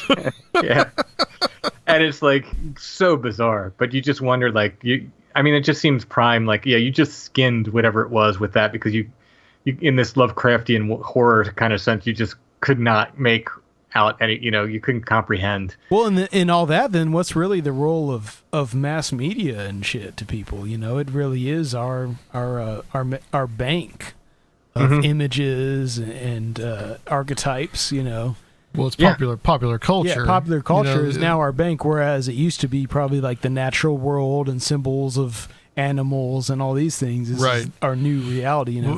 Black-eyed kids, people started seeing the black-eyed kids. And I can remember in the 90s that was a huge motif on television, especially on the X-Files, right? So when the black oil would infect somebody, their eyes went completely black. And you started seeing that on Supernatural a little later, which had some connections to some of the writers on the X-Files. And so this was very much a popular culture. And then all of a sudden people start seeing children with the solid black eyes. So Al Berry wrote a book in, I think, 1974 called Bigfoot. And this is sort of the uncle of Where the Footprints End. It's incredible. It's a shame it's out of print. I'd love to get the rights to reprint it because it's a wonderful, wonderful book. And Al Berry, he does not shy away from the weird stuff one bit. In this book, he relates and encounters as a repeat Bigfoot witness, kept having them come around his house, et cetera, et cetera. And then he relates this account of one night these kids show up at this guy's door. So this is 1974. He's writing about this. Okay. And he says, sounds like your typical black-eyed kid thing. They're like, we need help. Our car broke down. Yeah. 7 miles away. Right. Can we use your phone? And he ends up, he says something about him was off. Their clothes were perfectly clean. There's no way they walked 7 miles, in the wilderness out there in California, the dusty roads and stuff. So he gives him a dime. I think a phone call was a dime at the time. He said he gives him a dime and says, go down to the payphone down the way. And he shuts the door, remembers right away that he wanted to tell them the light was out in the payphone and ask if they needed a flashlight, opens the door, and they're just gone. They're going right up. They're nowhere to be found. He looks all around for them. They can't find him. As he's telling this, he says, the one thing that really bugs me, I can't remember what their eyes look like. Mm-hmm. And, again, 1974, not saying it was but they certainly kind of fit that description. And that's that whole you gotta let him in thing. Which goes back to vampire lore, essentially, that you gotta let them in. That they can't come in unless they've been invited, which is a very old motif. And one of the things there's one story where I think the guy's in the army and he's encountering them and they knock on the door and they're just like, come in, we want to come in and read. What kids do you know that actually want to come in and read? But I really think that this phenomenon, that it will throw this stuff back to us. You know what it reminds me of, Adam? It reminds me of the algorithms. It reminds us of the algorithms. Yeah, but it just it's like the algorithms of the demiurge. Yeah, it just throws back what we think we wanted to see, and the whole rabbit with Bunny Man, all that aspect. Greg Bishop tells this story that he often relates on Radio Mysterioso, where he talks about how this woman that had this strange encounter, and this MUFON investigator basically kind of contaminates what she had first seen. But what she really saw was this 6-foot tall rabbit outside of her house. I believe it was polka dot as well. Polka dot rabbit, yeah, exactly. And there's something interesting about I think animal symbology as well with some of this stuff. Well, yeah, I mean it's the European fertility cult, dude. I mean, just like the flannel might be these tartans. It seems like it's part of the same same old story, really, which is this European paganism, and these things are so rooted in us coming into the New World when we come here, and perhaps even the New World amplifying things because some kind of weird guy in spirit is more, it's stronger when we're encountering it as alien. Rabbits also figure prominently into the Bell Witch story too. There you go. By the way, the amount of rabbit synchros we had around the time we did the Bunny Man episodes, and there are more coming, but is insane. After owls, they're probably the next. I think it's deer. And then maybe bunny. But we had, so this goes back. So we had a pet rabbit. Our pet rabbit was named Lilac, and rabbits are very sensitive, and they're prey animals, and you don't often know they're sick until it's too late. And this was the case with Lilac, and she died a few years back. I don't know, 4 or 5 years ago, something like that. And we buried her. We buried her in the backyard, and there's a big rabbit statue over her grave. We also live in an area with a ton of wild rabbits, cottontails everywhere, and I'm the guy in the neighborhood that takes care of them. I started because my wife didn't want the kids in the neighborhood to see a rabbit hit by the car on the road, and nobody else was going to do it. So I just started burying other rabbits back there. So there's this sort of rabbit graveyard back there. Shit, it's like Pet Cemetery. Including Lilac. So we're taking a walk. This is a couple days after we published the first Bunny Man episode, I think. I'd have to look and see exactly. And we see something in the middle of the alley behind our house, and it's a domestic rabbit. And it's beautiful, just this beautiful, cute domestic rabbit. So they can't live in the wild, so I catch it, and we put it up on a bunch of lists, lost pet lists and stuff, and nobody claimed it as theirs. So we've owned a rabbit before, and it's okay, well, I guess we'll take this rabbit. Beautiful rabbit, fantastic pet. Just this, it ends up being the kindest rabbit I've ever owned. Just this wonderful little, playful, smart, funny, just this great little pet. But we've had her for some time, and Allison decides to look up what kind of rabbit she is. Now, we knew she was a mini Rex, which is the same kind Lilac was, but she looks it up, and the kind of mini Rex that the new rabbit's name is Echo. The kind of mini Rex she is called a broken lilac, and we found her about, seriously, less than 20 yards from Lilac's grave. Wow. Yeah. So then we caught, there were other domestic rabbits in the neighborhood. We caught 2 out of the 3. The third one's now disappeared. The second one we caught has been homed. He's got a very nice life. He's already a father. So he's loving life where he's living now. He's got a great owner who absolutely loves him. But these rabbit synchros just start flying left and right when we started doing that. That's why we did the second Bunny Man episode so soon after the first, because it was just, I was going to do one down the line, and then it was wow, it's time to do this. Yeah, that's a very appropriate name, is Echo. Yes, that's my wife. Echo and the Bunny Man, yeah. I wanted to name it Hobo, but she said no, it has to be Echo. What are some of the most interesting Bunny Man stories that you've had? Yeah, so I'm trying to think if... So one of them was John, who's my sometimes co-host, and he said he was just coming home. It was maybe 5 miles from my house where he saw this. And there's this, not Easter time, and he said there's this guy in the field sitting in a chair in the middle of the field in a rabbit costume. And he said the guy was illuminated from above. And I asked him, I said, what was lighting him up? Do you remember? Was he sitting under a light? He's like, I don't remember now. He said, I can't tell you what it was. So that's very interesting, the fact that he was illuminated from above, and John can't quite remember what was illuminating him. But he was just sitting in the chair, just slowly waving at passing cars. And, I just love that. I got another one that we It's haven't like published Phantom it. Clown stuff. Yeah, it's very similar. Right. Got another one. I don't think it's been published yet. I think it's upcoming. A woman saw a little person in a rabbit outfit in a Walmart, and she said she said that this Walmart was close to her house, but she didn't like it. She purposely never went there, but for whatever reason, this night she went in there, and this guy, and she said it was all dirty, like his suit was all dirty and didn't look, like a clean little rabbit suit, looked all like rough and stuff. And she said like the kids noticed him, but she said it was like none of the adults paid any attention to him. The kids were looking at him and kind of surrounding him a little bit. And she said, she's looking at him and he notices that she notices her, and he's kind of bolts towards her, like kind of heads right for her. And she goes around a corner or something to just kind of try to avoid him, and then goes to look for him again, and he's just gone. And no one's saying anything about the weird little man in the rabbit suit or anything. That's weird. Yeah.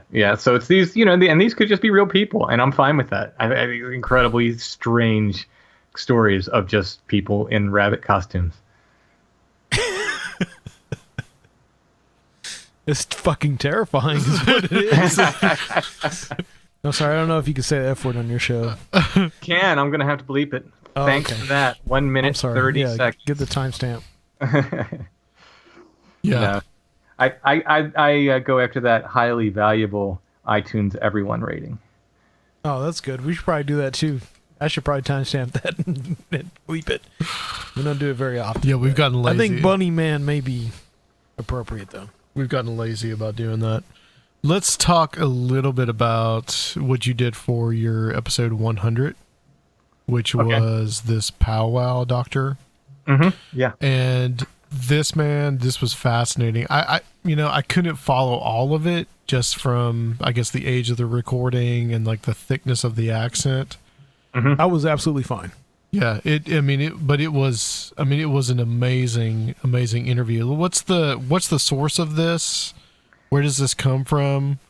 And we've covered a little bit of powwow before, but I think it's been a while. So let's kind of talk about what powwow is or was. Okay. Well, it's a folk magic tradition. It's kind of faith healing and folk magic. It came from Germany. It's been most popularized by a book called The Long Lost Friend, which was written by a man named John Homan. Which before I knew you, I never had heard of in my life. Yeah. He lived in Berks County in the 1800s and published a bunch of broadsides and a few other books. But Long Lost Friend was by far the most popular thing he published. He was a Catholic living in a sea of Protestants, which is very interesting because the powwow, for the most part, has become a very Protestant tradition. He borrowed from a book called Egyptian Secrets, which is supposed to have been written by Albertus Magnus, but it was not. Albertus Magnus did not write that. Someone put his name on it because it just sounded real good to have it written by Albertus Magnus as opposed to, Joe Schmo or whoever. Of course. He's been accused of plagiarism a lot in modern times, but this is the way things were done back then. Absolutely. You copied what other people had done, and you collected it and expand upon it, and that's what he did. So, was it plagiarism? I guess by modern terms, yeah, I guess so. But back then, like I said, it's kind of the way things were done. So, I don't think it's fair to judge him through a modern lens at all. No, we're all fans of the cut-up method and sampling around here, so. There you go. We'll have to have a Psychic TV conversation one day. Absolutely. So it's a tradition. It's mainly passed mainly through families. Usually a male would teach a female and so forth, and it was passed down family lines. But often somebody, if your neighbor did it and you wanted to learn how, you would learn how to do it. And it's, like I said, it's just these little charms. It's a Christian tradition. It's very much based in there were some books in the 90s, I believe, that kind of tried to say it was like some hidden pagan tradition and stuff. But that's thankfully, I railed against it at the time, and thankfully since then it's been obviously dismissed. That it's not some kind of hidden Wiccan tradition. Yeah. Well, most of the religious experimentation in America has been under the umbrella of Christianity, but it was very open and very, a lot larger than had traditionally been in Europe. Well, is there a certain amount of maybe like, Catholicism being very syncretic? Yeah. We talked about it's a Protestant. Ago. There's Protestant syncretism too. Right. But, that's, we talked about not too long about Santa Marta and all that. But, that kind of syncretism and these kind of traditions just kind of like being from like an old kind of like paganism in a way. Or just being more open to possibilities of what all these things really mean. Yeah. Yeah, I think there's this modern idea, it's your modern religious pagan who has this idea that every pagan in Europe was converted by the edge of a sword. And I always point to the Jesuits when they went to Tibet. They had a very, very difficult time. The Tibetans they're Buddhists, but they're essentially pagans. I mean, they have a huge number of gods and so forth. Right. And so the Jesuits roll into their, in the early part of the 20th century, and they bring Jesus with them, and they have a statue of Jesus, and they hand it to these guys, and they say, "This is God." And these Tibetans say, "Awesome, great," and they put the statue of Jesus right up there next to the statue of 200 other gods on the shelf. And the Jesuits were like, "But no, he's the one God." And they're like, "Cool, he's the one God." And then the others are the other gods. Well, and they were very, very frustrated because they could not, convert these guys.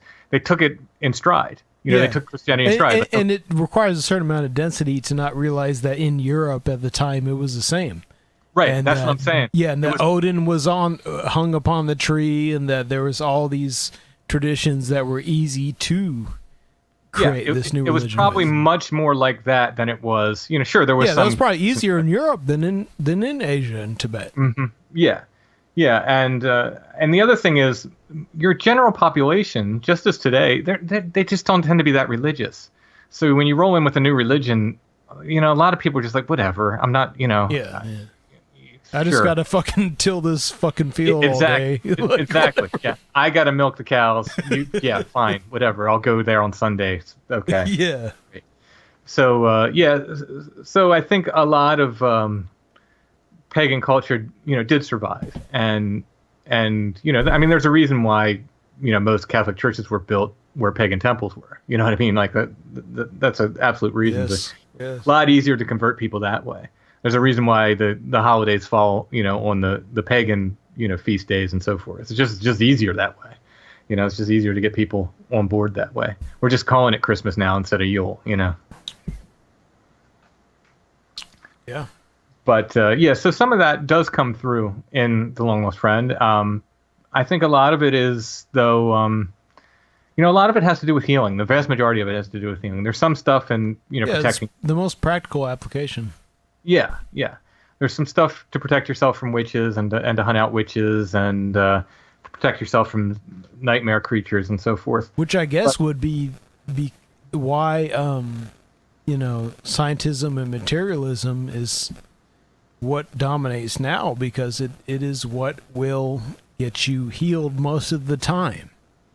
Yeah. I mean, I guess certainly. Yeah. It's extremely effective. Yeah. But so it ends up being this mainly Pennsylvania tradition, passed through the Pennsylvania Dutch, who were not Dutch, they were German speaking. Deutsche, that's what it means. Yes, exactly. The guy comes around and says Deutsche, and he's Dutch. The Long Lost Friend does appear in certain pockets of Appalachia, but it tends to be where German populations were as well. So it did make its way to other areas of the country, but it's here being South Central Pennsylvania. It's sort of its, main place where it mainly survived, and it was never out of print. That book's never been out of print here, so it's been in print since the day Homan published it. Well, it's very important just as far as population and the colonization of North America goes, to understand Northern European and Germanic people. Because I think to this day it is the largest ethnic group, if you want to, get really technical, in the United States right now. And I really came to understand it because these are the people who come to Nashville.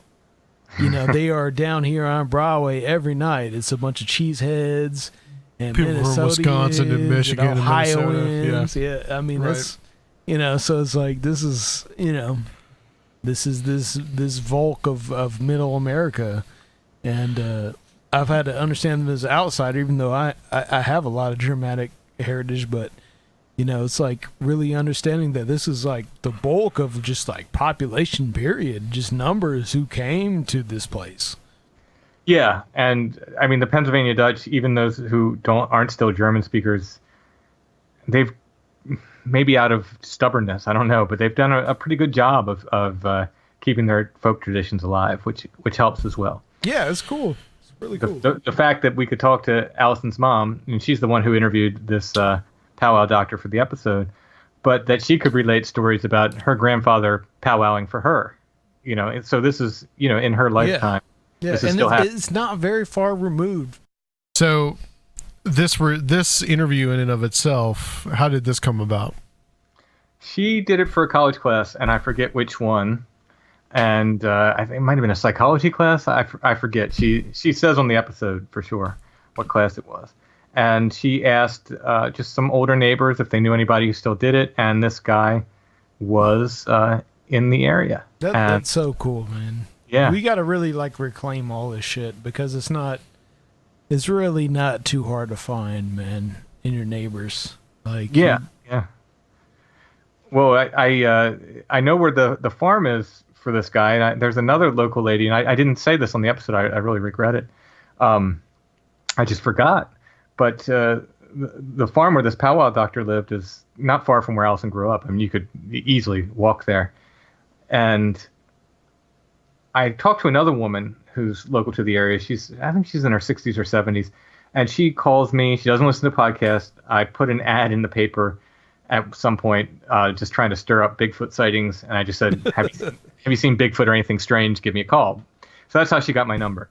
So she calls me. She's never read my books. She's never heard the podcast, but she loves to tell me these stories. And she's collected these little ghost stories and little kind of urban legends and stuff from the area for her entire life. And she's filled notebooks and notebooks and notebooks with them. So she'll call me once a month, once every other month, and just tell me stories. I absolutely love it. And she tells me the story. She says, in Jacobus, which was the area where this powwow doctor lived, she's like, there was a pond there, and it was right down this one street. And she told me, and I was like, that's where this guy Joseph Smith lived. That's where he lived. And she said, yeah, that pond there, all the powwow doctors in the area used to gather around it. They called it Soup Pond. And I forgot to say that on the episode, that right next to his house was this pond where she said all the powwow doctors would gather around it. For what purpose, I don't know, but that's what she said. They would gather there. Huh. Wow. It does look Joseph like a little Smith, huh? Philip Smith was the guy's name. Philip Smith. Oh, Philip Smith. Sorry, did I say Joseph? I think you did. Philip Smith. Yeah, that's my uncle, man. We didn't know there was going to be. We didn't know there was going to be a connection to Serafio's family here. No, Philip Smith. Sorry. Well, that is amazing. Is there anybody that practices it today? Yeah, there's a few different sort of branches of it. It might all fall on you to document, man. There are a couple people who claim to have gotten it the way that people did in the past, that their relatives taught them how to do it. I don't have any reason to doubt that. There are some people who have sort of come upon it in modern times and taught themselves through the long lost friend and other sources. And I figure that's probably the way a lot of people learned back in the day anyway. That's, the long lost friend that's why he wrote it down, so people could have this information. And there is a group of people that claim to be sort of a powwow brotherhood. It seems very much like with like secret teachings and stuff. It seems very influenced by the whole Western mysticism, the Crowley stuff, the Western mystery schools and so forth. I don't know. I mean, they claim they're completely legit and go back to, for however many. Is there any kind of Rosicrucian compounds or anything around the area from these German people, which is close to Bohemia and some of these places where that tradition might have been? There are things like it for sure. Yeah. But in my experience, I can only say, like, at least in York County and the people I talked to, and my experience, this was very much a folk tradition. It wasn't a secret brotherhood. Mm-hmm. It was a folk tradition. It was for the people, by the people, and it was handed down. It's like it's like an American Sufism, man. It's very, it's very interesting. Well, we had Mark Stavish on the show last year, and we actually got onto that subject because he's up there somewhere in Pennsylvania, I think north of you, and we started talking about the powwow stuff. So he's pretty serious in the occult. I mean, I guess you're familiar with him. I'm maybe you did that Egregores. Yeah, Egregores book. Right. Okay. Yeah. Yeah, so he was very familiar with it, but I had, you'd be into it, man. You should check out that book. It's real wild. I had absolutely no idea about any of this stuff or long lost friend, and I mean, is it more of a regional thing to Pennsylvania? Yeah, like I said, it's survived here more than most places. There's pockets of it in Appalachia. Like I said, it tends to be where so a lot of people move from this area down through West Virginia. Yeah. And that's just like the mix of Celtic people and Germanic people moving on down south through the ages and everything. Is there something comparable that you could think of? This is going both to you guys. Is there something comparable that you could think of that would be here in Tennessee?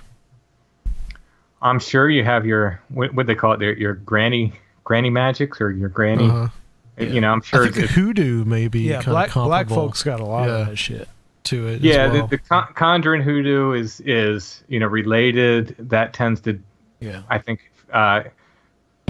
It's more Scotch Irish here, which that ain't necessarily my people, but I've been here long enough to really understand, And so, yeah, man, it's all over the place. But I think all this stuff that we talked about, tonight really relates to that, and it's just really wild. There's a lot to learn, and there's a lot of things that we projected on this land that's come back to us, and whatever you call it, like whatever it is, it's here.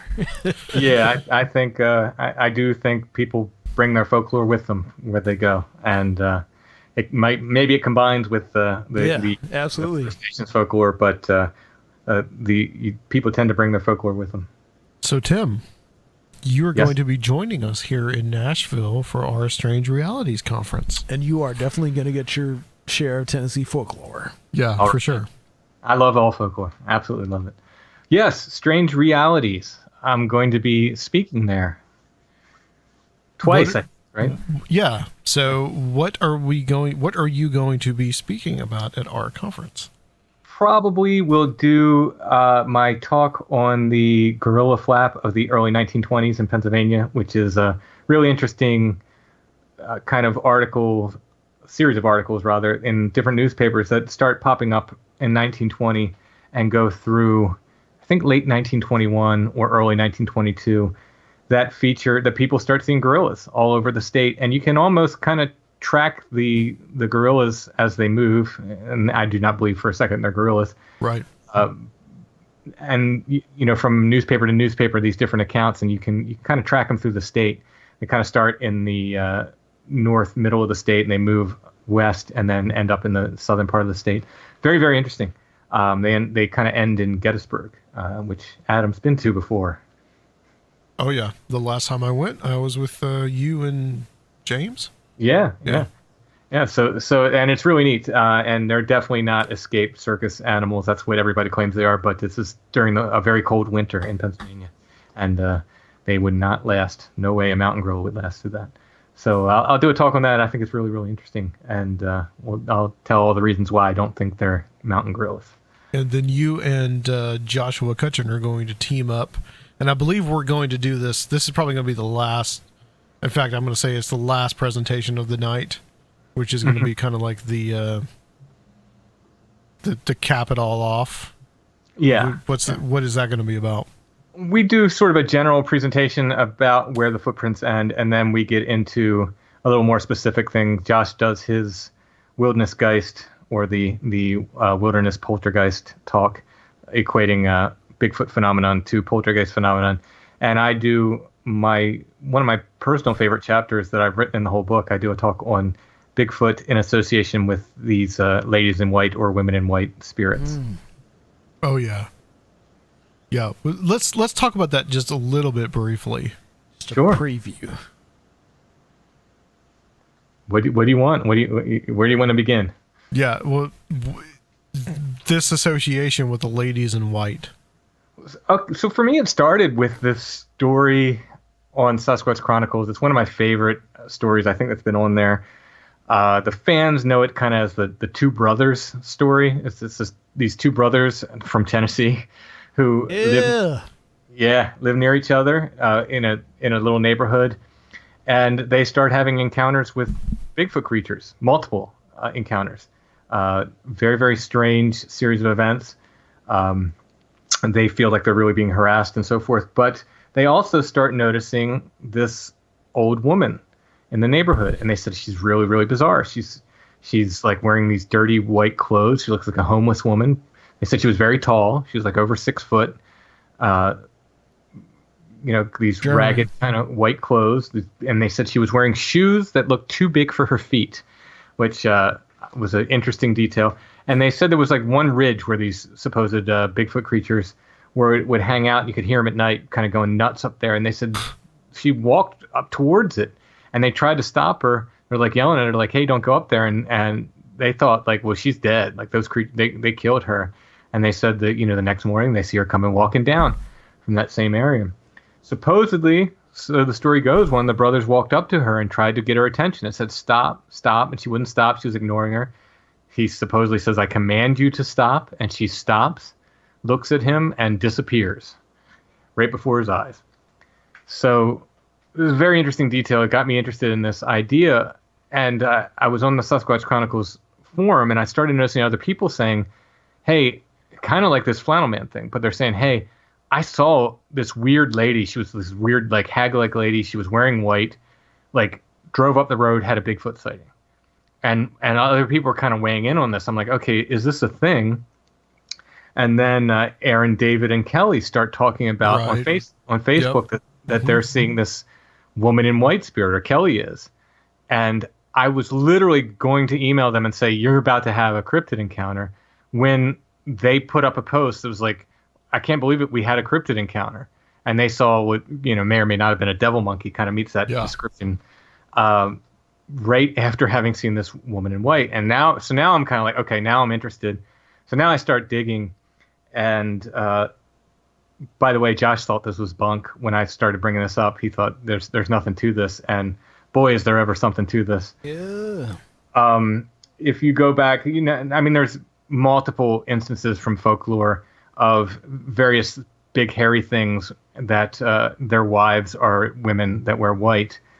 The most striking thing I found, though, is this. She's referred to sometimes as a goddess. I'm not sure if she's actually a goddess, but her name is Frau Perkta from Germanic folklore. And she was said to wear white. She was said she would appear as a beautiful maiden or this old hag.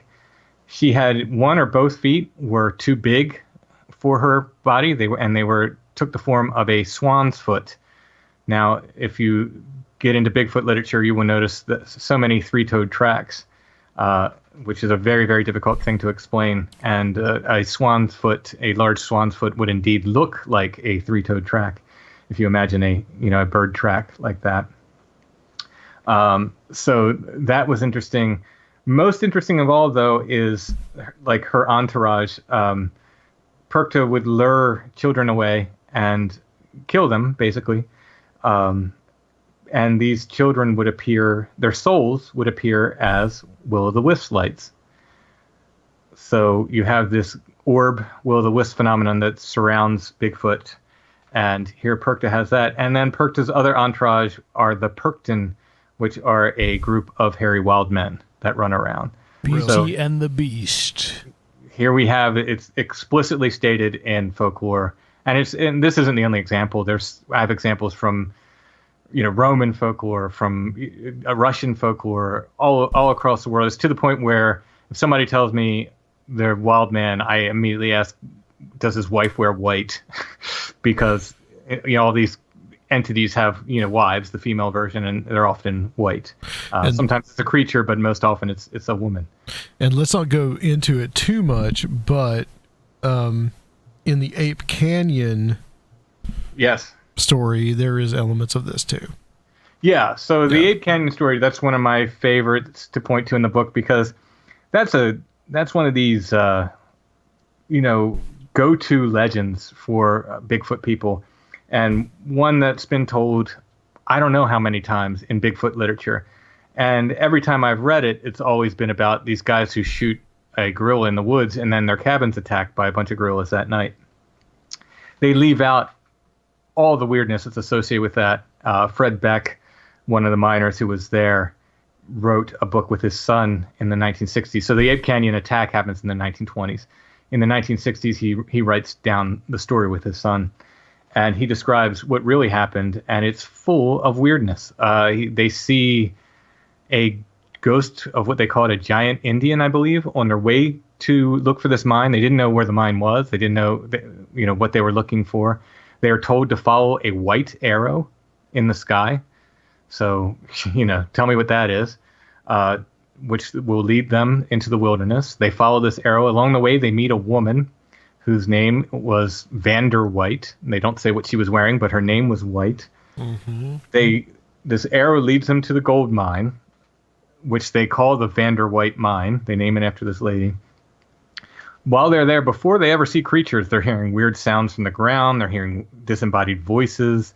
They're finding single tracks in, I think he said it was an acre or two of a sandbar on the edge of a river. They found 2 tracks in the middle of it. And the quote, even at the time, was, it looked like something dropped something there and picked it up again. So, they're disappearing trackways. They're having the whole gamut of Bigfoot weirdness, which is never reported. It's never reported with this story. They only report the parts that make it sound like a monkey in the woods. And yes, indeed, they do shoot one, and the cabin is attacked. But there's all this other weirdness. They're having apports. He had at least one apport there. A pen, or a pencil rather, appeared in his hand that he knows was at his house when he needed it. All this very, very strange stuff is going on around this Ape Canyon incident. And there's also this association with, this Vander White. Now, whether she wore white, we don't know, but that was her name. Let's make a final point here. You and I were talking about this not too long ago. A couple of times now, I have been to the Expedition Bigfoot Museum. The first time was with the Paramania group, and I took my dad and my uncle down there about a month or so later. And at the Paramania event, we spoke to, he actually addressed us and spoke about how they are seeing Bigfoot there in Blue Ridge, Georgia. Mm-hmm. And you brought up a very interesting point about that museum. Yeah, and this is an original. Josh related this to me, and I don't know if this was Josh's idea or if he heard someone else say it from when you guys were there, but it made complete sense to me. And they basically build a temple to Bigfoot. You're going to get sightings around it. Yes, of course. Yeah. Well, that's what we just talked to a guy a couple episodes ago. Mike Famlet. Yeah, and he's pretty materialist, and he was describing what he was doing, and it was he's an ape in the woods guy. Yeah, mm-hmm. And all their behavior was ritualistic. They were doing sympathetic magic in a few ways, and of course something's gonna happen. Yep. So I was out at that Mount Bethel cemetery that we did an episode on a couple episodes ago, and there's a ghost hunting group that was there the first time I was there. And I'm talking to this one guy from this group, and he's like, yeah, I'm trying to get ghost hair. And I'm like, all right, tell me more. What are you talking about? He's like, yeah, I've gotten ghost fingerprints on mirrors I've left out. He's like, so now I'm trying to get ghost hair. I leave combs out to get ghost hair. He said, I used to put powder out, and I got ghost footprints. And I looked at him, I said, we're doing exactly the same thing, right? He's like, what do you mean? I was like, I'm out in the woods trying to get footprints and hair. Yep. And you're doing the same thing inside. And he says, well, the first thing I do every time is I leave out 3 shots of whiskey. I said, yeah. What doing, the? Yeah. You're doing spirit offerings. I said, folklorically, what you're doing is leaving spirit offerings, and then you're collecting this, this material. Afterwards, I said, we're trying to do the same thing. I'm just trying to do it in the woods. Yeah. And it just, what I could tell, it did not register with this guy at all. I mean, Southeast Asian Buddhist people are, I see every day when I go to get some Thai food, is like they leave out that for Buddha. And Buddha was trying to get away from this world. Right. We still leave out milk and cookies for Santa. It's, Yeah. You build a museum, which is essentially really a temple. Yeah. Absolutely. And then people start to see it.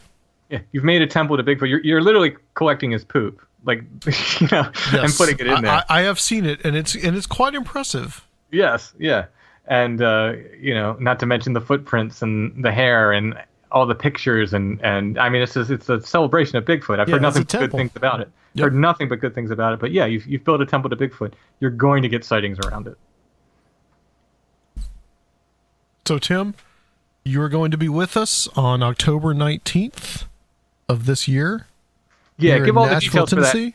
for the Strange Familiars people. Give all the details. Okay, so October 19th, 2019, we are going to be here in Nashville, Tennessee at SIR Nashville, which stands for Studio Instrument Rentals. We're going to be renting a room there. We have several guests on, which includes the person that we're speaking to right now, Timothy Renner, and also Joshua Cutchin is going to be there. He's going to be presenting, and he's going to be presenting with you. And we've got Tim Banal. I have Mark Anthony Wyatt, who is a one of our favorite guests. He's from England, although he spends a lot of time here in the States, and he's going to be talking about some of his personal experiences and some of the folklore out there in Cornwall, England. And I've got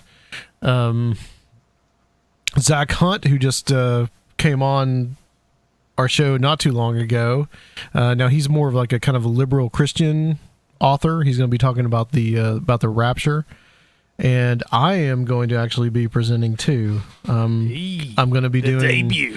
Yeah, I'm going to be doing something about alien abduction and mind control stuff. Nice. Is what I'm going to be doing. And also our good friend Joe Damari, he's going to be presenting how to find ghosts with his technology. And Sweet. It's going to be a good time, guys. We really want you to come. I mean, it's only $30 if you prepay. If you go to strangerealitiesconference.com, you can prepay on there. That's for the weekend. $40. Yeah, and it's $40 at the door, but it's $30 if you prepay. And we're gonna have just like basic, like I'm gonna probably do some, like, I think paranormal trivia. I've got my cousin coming down. We're trying to put together a midway where you can sit in an orgone accumulator. Yeah, we might have an orgone accumulator. A dream machine also. And yeah, we're definitely gonna have plenty of tarot readers, and I've at least got 2 of those at this point. And maybe have some mystical organizations from around town representing themselves. Yeah. So it's going to be a good time, guys, and we're going to have a big after party with plenty of people that have going to be playing music, and we're just going to have a good time. I think Seraphiel is going to be doing something music-wise, I think. I think so. So we won't reveal too much of that at the moment, but it's just that one day. It's pretty much going to start about 10 o'clock, and it's going to last all the way till probably about midnight that night. And our question and answer session, I am going to be doing a live podcast recording. So that's what that's going to be, and I'm going to be moderating that myself. Cool. So we know Strange Familiars is going to be there. We know Conspirinormal is going to be there. Mm-hmm. We know Josh Cutchin is going to be there. We know Tim Banal is going to be there. All these folks are going to be there. There's also, some of the guests from Strange Familiars, I don't know if they want to be revealed, but they've already said they're coming. Yeah. People you know, so you would not just get to meet the creators, but you'll get to meet some of the people that have been on the show. We've got synchro mystical tours for everybody, and we've got Nashville has a lot of good food, hot chicken and soul food to offer, so we'll all get real fed and have a good time. Yeah, October is a really good time to come down here. The weather is absolutely perfect. So we'd really like you guys to come if you can make it. I will be. I'm getting on a plane for the first time since the year 2000. Yes, you are. You're getting on a plane for the first time since the year 2000 to come down to party with us in Nashville. That's how special this is. I would not do this for just anyone. Thank you, Tim. And Been avoiding planes for 19 years. Yeah, I will be there at the airport to pick you up. All right. You can go straight into Adam's arms. Tim, tell everybody where they can find you, where they can get your books, and find the podcast. Well, strangefamiliars.com is going through some growing pains, but we'll be back up and running soon. If you go there and it looks wonky or incomplete or something weird, don't worry. Keep trying. We'll be back real soon. I'm a one-man show here. I got to do everything, including build a website. We can relate. Yeah. So I'm in the middle of getting that settled. That will be back. And once that's settled, strangefamiliars.com is the best place to contact me. All the contact information there goes to me. You can find my books on Amazon. Just look up Timothy Renner. I've got 4 of them. Don't Look Behind You is the newest. Bigfoot in Pennsylvania, Bigfoot West Coast Wild Men, and Beyond the Seventh Gate is my first book.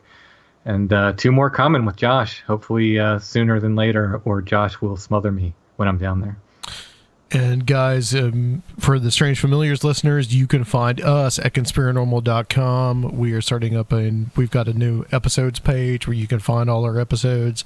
We are on iTunes, we are on Stitcher, we are on Google Play, we are on everywhere podcasts are. We are also on YouTube, and you can find us there as well. And often you will also hear us on Where Did the Road Go as well. So we are everywhere. Right. Like a whistle. Conspirinormal.com, conspirinormal.podomatic.com. That is where you can find our archives going back to 2012. Way before me. Way before Seraphiel, yeah. Swapcast complete. Yep. Tell the demiurgic bureaucrats to close the doors. All right, guys, we're going to close out this section, and we will be back to close out on Conspirinormal. And Tim, if you'd like to give your spiel, go ahead. Hey, thanks for listening, everybody. Stay tuned for more Strange Familiars. Awesome.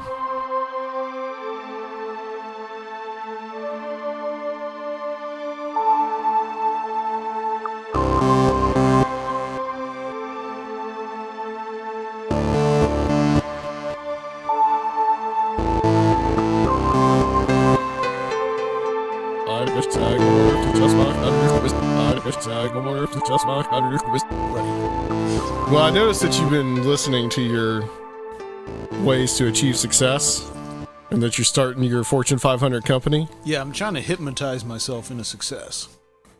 So we've got a sponsor called, you may have heard of it, called ZipRecruiter.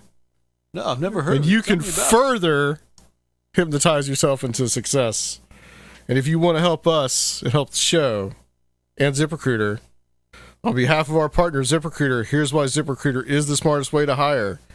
ZipRecruiter's powerful matching technology identifies people with the right skills, education, and experience, and actively invites them to apply to your job so you get qualified candidates fast. It's no wonder that ZipRecruiter is rated #1 by employers in the U.S. Thus, rating comes from hiring sites on Trustpilot with over 1,000 reviews. And right now, if you go to ZipRecruiter.com/Conspirinormal, you can try ZipRecruiter for free. That's ZipRecruiter.com/Conspirinormal, and keep listening to your self-help records. Hey, that was pretty cool, man. I think... Yeah. Can you do some backmasking? Yeah, of course. All right. So, ZipRecruiter.com/Conspirinormal, guys. Check it out. Now,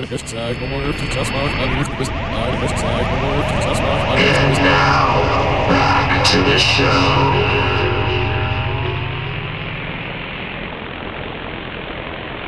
It's been a couple hours or something like that.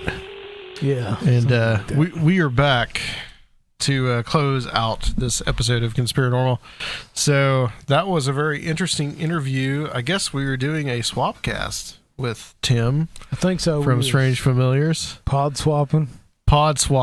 Yeah, we're trying to do a lot of pod swapping lately. Yeah. So what was your thoughts about that interview, man? We got really deep into a lot of places where people fear to tread. Yeah, I believe so too. I was pretty impressed by that. A lot of interesting information, and Strange Familiars is probably one of my favorite podcasts right now. If you guys have not listened to it, go to strangefamiliars.com. Check it out. Tim is a really good host, and a lot of the stuff that he talks about on there is mostly people's personal stories, which I think he's really doing a good job of collecting some of this material. And I think he honestly could really, at this point, could almost turn some of that into a book. Yeah, I mean, he's like an archive right now. Yeah, he really is. I mean, he's over 100 episodes at this point, and Tim talks about anything from, a lot of it's Flannel Man. There's a lot of Flannel Man stuff there, but he talks about anything from the kind of like folk traditions to folk magic to actually going out to places and talking to different people that are having experiences, and then actually going out himself. You'll hear a lot of different kind of field recordings and that type of thing that he's doing that I think is really, really cool. That's from a more paranormal angle. Right, exactly. So then a nuts and balls, Bigfoot. Nuts and balls? I think that's actually pretty appropriate. I think it's nuts and balls Bigfoot. So guys, as we mentioned before, we are doing this conference here in Nashville on October 19th. We are going to be pushing this till you are sick of hearing about it. But please, if you are interested, please come join us on that date for the Strange Realities Conference. Strange Reality. And I'll list some of the people that we have. We've got Tim Banal, Joshua Cutchin, Joe Damari, our good friend Joe, and Guy Malone, Timothy Renner, who we just spoke to, Mark Anthony Wyatt, and just recently added Zach Hunt. So it's going to be quite an event. We're really looking forward to it. Live music at the end of it. And I'm going to be speaking there. And I think Seraphiel is going to be doing some kind of musical thing. Something that he's going to do. So that's October 19th. Please come join us. It's $30 at $30 online. It goes up $10 more at the door. So you guys, you're going to be paying $40. But $30 if you get it. So we do have limited space for this, guys. We can only fit about 100 people in that room. So and contact us if you have any questions about the town, or you got an Airbnb, you want to check out the neighborhood or anything like that. Right. We're definitely here to help. Yeah, you can get in touch with us at conspirinormal@gmail.com, and you can also maybe leave a message on YouTube or on Patreon or whatever. So, Seraphiel, tell everybody about where they can find our Patreon if they want to support the show. You can go to patreon.com/conspirinormal or make a one-time donation at conspirinormal.com. Yeah, and I may be doing some different things with that. I'm thinking I want to try to get like a PayPal.me link for people that want to do one-time donations. Yeah, we should. I think a lot of people want to do that lately, instead of doing because some people are concerned about the recurring stuff. Yeah, me too. Which we totally understand. So let's throw $5. That's right. So guys, next week we're going to have another roundtable. I don't really know what to expect from this, but a lot of fun. The way this kind of came about was that we wanted to do this Woke in the 90s. We really wanted Greg Bishop to be there, but he wasn't able to be there, so we did it on the 20th. And we've got Tim Banal going to join us, and Robert Guffey, Justin Cancelleri may be joining us too. This may be a complete pile-on. We're not sure, but we've got some great shows in store for you guys coming up in the next couple of months. And that's it. I think we'll close out the show here. So join us next week, guys, for another roundtable edition on Conspirinormal. StrangeRealitiesConference.com.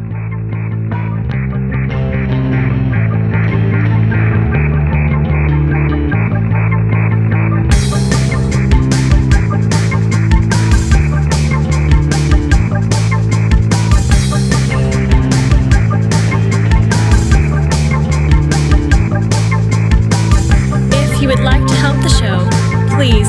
becoming a Patreon at www.patreon.com/Conspirinormal or leave a one-time donation at Conspirinormal.com. And please check out our YouTube channel, Conspirinormal Podcast.